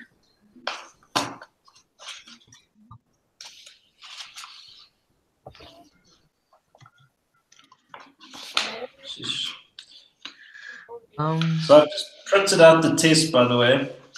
If you wanted to do this, if we had to do this in the classroom, it would have been a 10-page question paper. Lovely. Yeesh. All right. So what is the coefficient? So compute the sample correlation coefficient of the price of 14 days before compared with the price of 90 days before. Or let me say coefficient. So which is the coefficient? The R? Well, isn't it like something about this?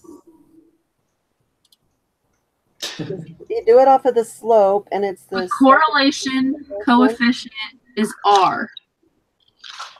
Yeah, so it's 0.78. Yeah, that's what I have. 0.780. Yes. Okay, Yeah, the others were wrong, Bartholomew. What do you mean we're wrong? You didn't put a zero. You get a zero for not putting a zero. Oh, put a zero. Okay, scatter plot.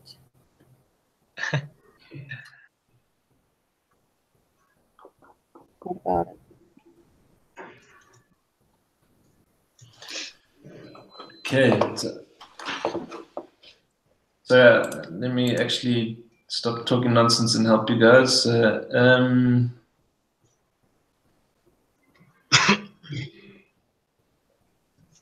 So what is the Excel file that we've got to use? We're still using the same one, but we Yeah, need so, to. which one was it? Sorry, I haven't got it open yet. quantitative inference procedures, and we're on the linear regression tab. Okay, thanks. And then you just plug in the flight costs. Yeah. 90 is X and 14 is Y. 14 days. Okay. And then, yeah, okay. Thank you. You're welcome. So I was just trying to make some notes in this exam paper. You're good.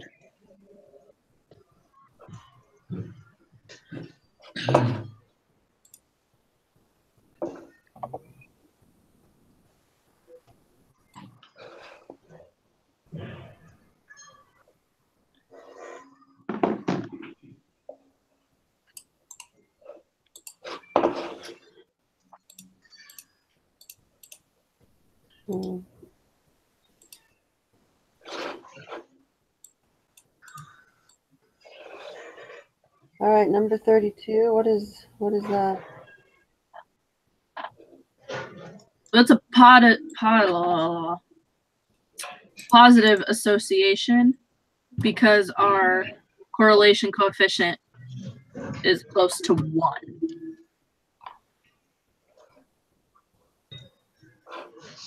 So that would be that we have linear with a fairly strong positive association. The two. Yes. So the second one. The second one. So did you guys get 0.780 after all of that talk for the last one, 31? Yes. Yes. Good, thanks. And 32 was number 2, option 2. Yes. Okay, cool. 33. For the next 2 questions, compute the y-intercept and the slope of the linear regression line used to predict the price of tickets 14 days before flight based on the price of tickets listed 90 days before the same flight. What is the y-intercept? Round to 3 decimal places your answer. So that's BO, which is, I have 115.640. That's what I have to. Sweet. So BO. Body odor, where's that? Yep. It says model, and then it says YINT. And then There we go. All right, gotcha. Or B0.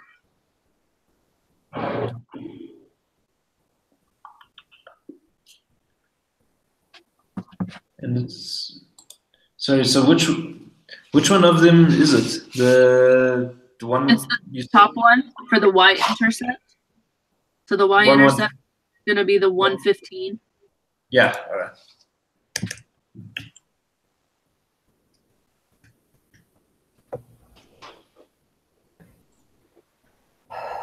And the slope. And then slope will be the one below that, so 0.627. All right. All right. So I just want to make a note of that.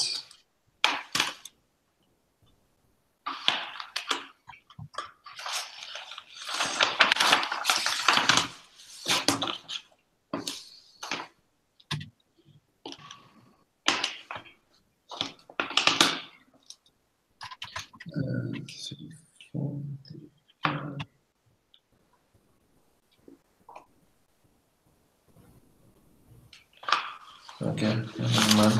It's actually a bit different. Okay. 35. You guys there yet? Ready? I'm Okay. ready. Predict the price of tickets listed 14 days before flight based on the same flight, costing $290 day. Huh? Costing, is that right? Before $290 days before the flight. Give your answer accurate in one decimal place. Okay, so we just plugged 200 into that prediction part. Okay, so 200.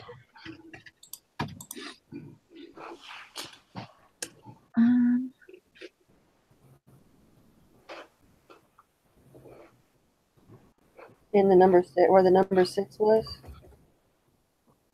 I don't know what was there before. I didn't look. It's a blue box and there's an X above it. Yeah. Yeah. Yeah. So I got 241.0 because it said one decimal place. Okay. What'd you get? 241.0. Oh. Yeah, because it's one decimal place, right? Yeah. Even if you do one decimal, it should be 240. Nope, never mind. Shut up. I'm not saying anything. Never mind. Never mind. It's all right. It's been a lot worse things said today.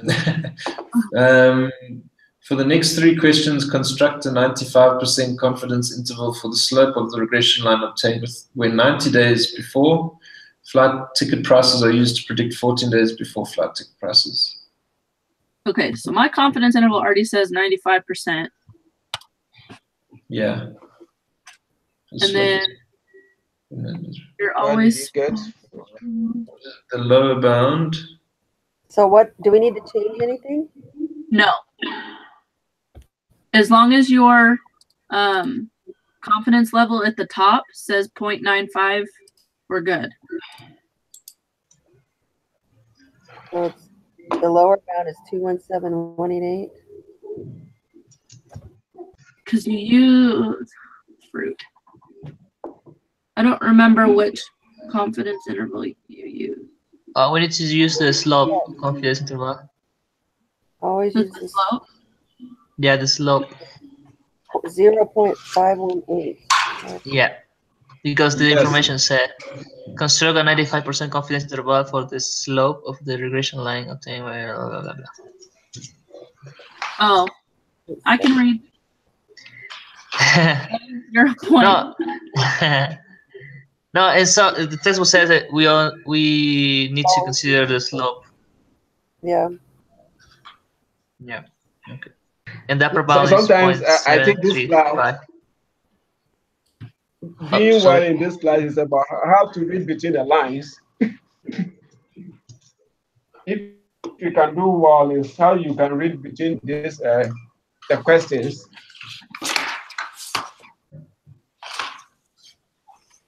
Because if you fail to pay attention to the question, sometimes you might get everything wrong.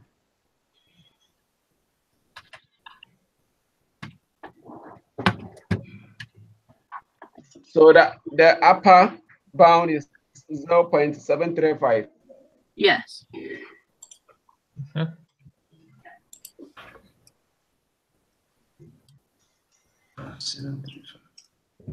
Yeah, we are getting close. Okay, determine margin of error for this 95% confidence interval. 0.108.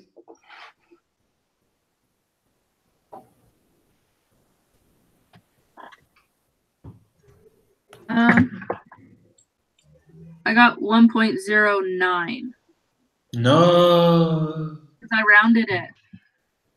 You rounded? No, but 108. 0.107. What? Now we get in trouble. Let me make a piece in my Excel spreadsheet because I'm doing it wrong. Hold on. Yeah, I'm using Excel 0.108. Yes. So you do the upper minus the lower. Yeah. The whole I got thing. in trouble with this last time, so I'm using the Excel like you guys said. So it should be right. 1 second. I'm trying to figure it. Because I just saved it from the last time, the formula. So it just popped it up by itself.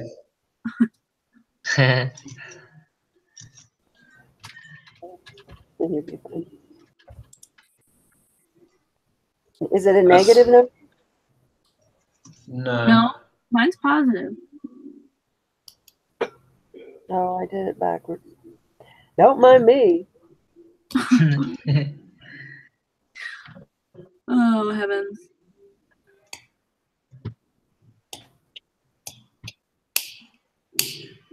So it's 1.108? Yes. Yeah.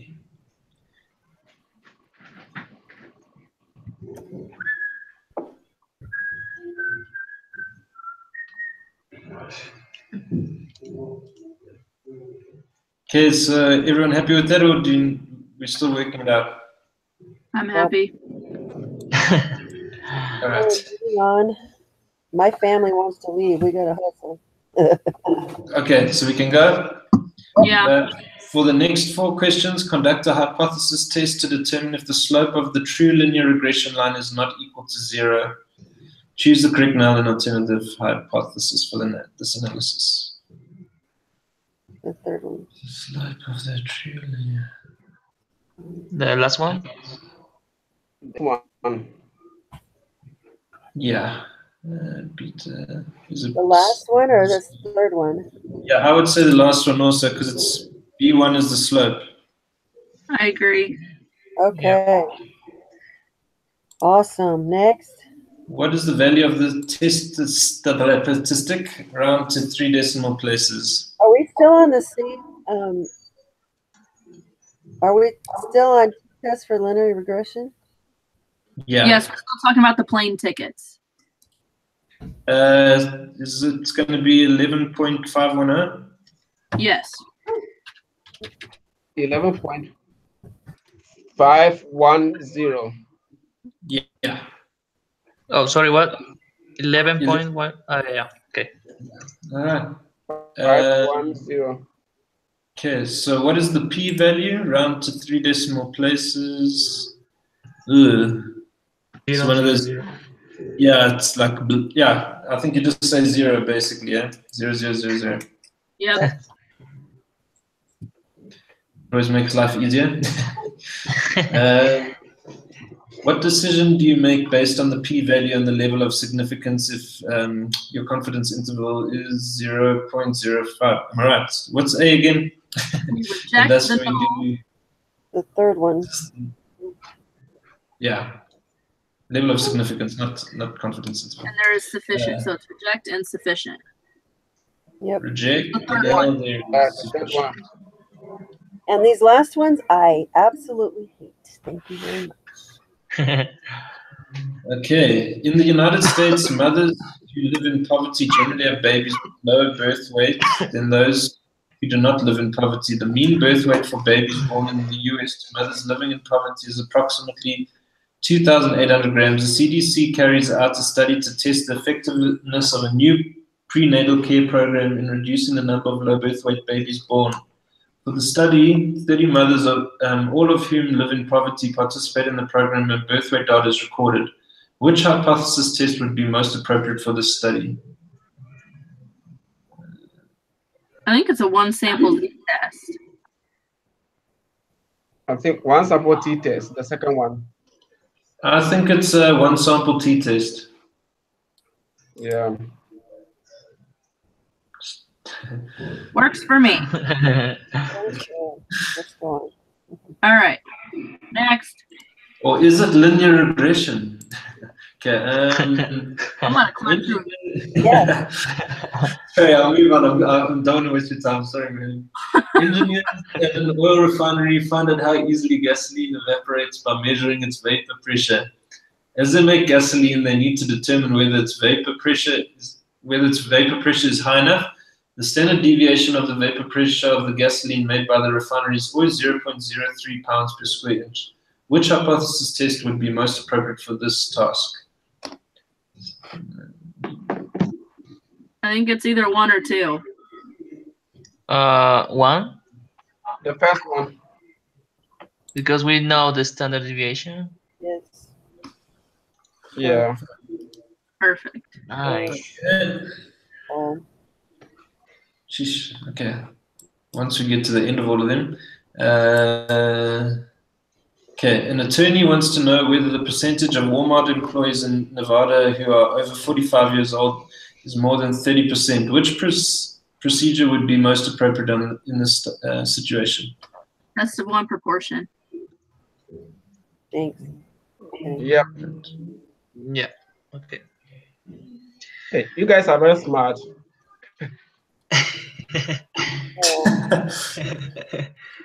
Speak Two more. Bartholomew. Only speak when they get 100%. Sorry. So is that the first one you say? Test of 1 proportion.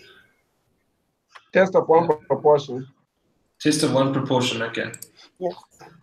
Okay. A marriage counselor conducted a study of couples, categorizing each of the couples as communicative or non-communicative. Among other things, the counselor wanted to see whether the percentage of communicative couples whose marriage ended in separation or divorce was the same as the percentage of non-communicative couples whose marriage ended in separation or divorce. Which hypothesis test would be most appropriate for this study? That would be the paired.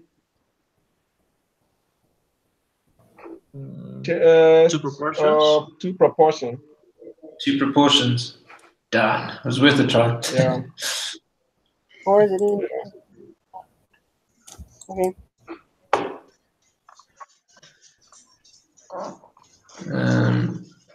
Okay, and then is this the last one? Yes. Yeah. Cool. Okay. A business marketing firm specializes in radio advertising. They hope to show there is a linear relationship between sales and the amount of money a client invests in radio advertising. Which procedure would be most appropriate for addressing this question? Linear regression. Linear regression. Okay. I was scared to say it after the last one. Okay, Melanie, if you want, you're welcome. If you need to go. I just want to ask a question though. Why does the test of 2 proportions? Oh, I got 1 error. For the last one, yeah. Why is it 2 proportions as opposed to paired? I got 100. 100? Yes. I got 1 Oh. error. 46 is 2 proportions because it's categorizing them as by if they communicate or not and if they get divorced or not. All right. Okay. So there's 2. All right. Okay. That makes sense. So, question 4. What is the answer? I only got Question 4. It is not possible to determine this without the full data set. Okay. Can I ask a favor? Can I just get the answers for 1 to 12, and then I'll just go and listen to the video afterwards, just to see how you got that, and then I'll. Okay. Question 1 is true. Okay. Okay. Yeah, I got that one. Yes. Okay. Cool. Question 2 is the number of people in regular selected classroom on campus. Is that the third one? Okay. Question Number 3 is the second one. The second one. All right. And number 4 is the third one. Third one. The third one. Cool. Number 5 is 2.5. 2.5. Well, I already see that 68 rule. I hate that thing. Anyway, okay. 6. 146.8. 2.8. No, 140. 146.8. Oh, sorry, you broke up a bit. What's that? Sorry. 146.8. 146.8. Yes. Yes. Thank you. And 7. The first one. Skewed right. Okay. And 8. 2.236. 2.236. Yes. Yeah. Thank you. And 9.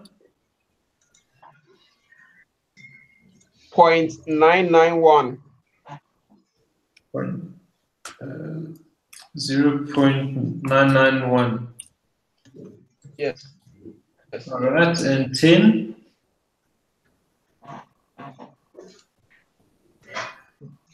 The second one. Second one. All right. And I think this is the last one for 11. 11 is the third one. Okay, so it's not. The So fifth one. I must just whenever I see 95 and 95 again, I know that's the right one. Not even going to read the rest of the answer. What's the third one and the fifth one on 11? Yeah, the third one and the fifth one. Oh, sorry. Thank you. Sure, that's a close call. And 12 was the second one. Okay, cool. Thanks. Yeah, then that's everything. I got the rest. Thanks. Except I don't know. You have the first one? Did you guys answer things differently than we said throughout the rest? Because there was some different answers in that first part. Bartholomew. That was question 4. Which one? And, I said from 12 on, did you answer stuff differently than the rest of us, or was it the same? Because I haven't submitted yet. I think everything was the question same number except for 4. 4 and 10. Yeah, I got for 100% too. Those are the only ones you did different. The rest was the same. Yeah.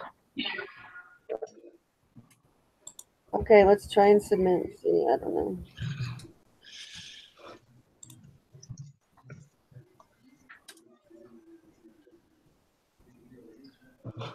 When does the exam open? Is it open this week or is it? Doesn't open until Monday, Okay. which made me mad because I'm like, I want to just get it done and over with because that's my last. It's like the last assignment I have to do now. Everything else is done for all of my other classes except for this one. Wow. I'm like, I could have been done a week early. I have a whole lot of things to catch up. So what was 35? I got that one wrong. I must have filled it in wrong. Question number 35 is It's 241. Ah, man, I got 240. Anyway. 241.0. 0.0. Yeah, because it wants it to 1 decimal point. What No, what was that? I put 240.0 and I got it wrong. No, 241.0. Okay, all right. That's, you see, I'm already, even when you tell me the answer, I still get it wrong. Okay, but anyway, all right. But thanks, guys. So, otherwise, you happy with the? I can send the PowerPoint. I thought it looked good. I don't have access. I mean, I could take a picture, but I have pictures on my computer. I'm just not at my house. I'm at my mom's taking care of her, so I wouldn't be able to get a picture till tonight or tomorrow. No pictures. Don't do it. Okay, so I'm just gonna send it then. All right. Perfect. Sounds good. All right. Okay, guys. All right. Thank you very much. Thank you with you guys. Great semester, y'all. Yeah, maybe we'll bump into each other again or not. I don't know, but good luck. Thank you, guys. Bye. All right. Bye bye. All right. The video. What's it, Bartholomew? Sorry. should I send the link for the video? Yeah, the recording. Yeah, I think especially for Right. Joshua. Yeah, especially for Joshua, but I think it would be nice. Okay, all right. Send Thanks. you guys the recording for, yeah. And then we can just, if we need any help, like when we're revising, if we need any help, then we can just go back and check on that. Okay, all right. All right, That thanks, sounds good. Bartholomew. Appreciate it, eh? Yeah, is this your last semester? No, no, I'm only sophomore. Wow, I am Yeah. graduating, so. No, you're not allowed to tell me that. You make me depressed. Yeah. No, but good luck and good luck with your job. All right, thank you. All right, keep on. All right. Nice meeting you. I'm sure we'll keep in touch though. We must got your email and stuff, so we must stay in touch. All right. Okay. All right. Okay. Thank you. Keep well. Cheers, Bob. Right. Right.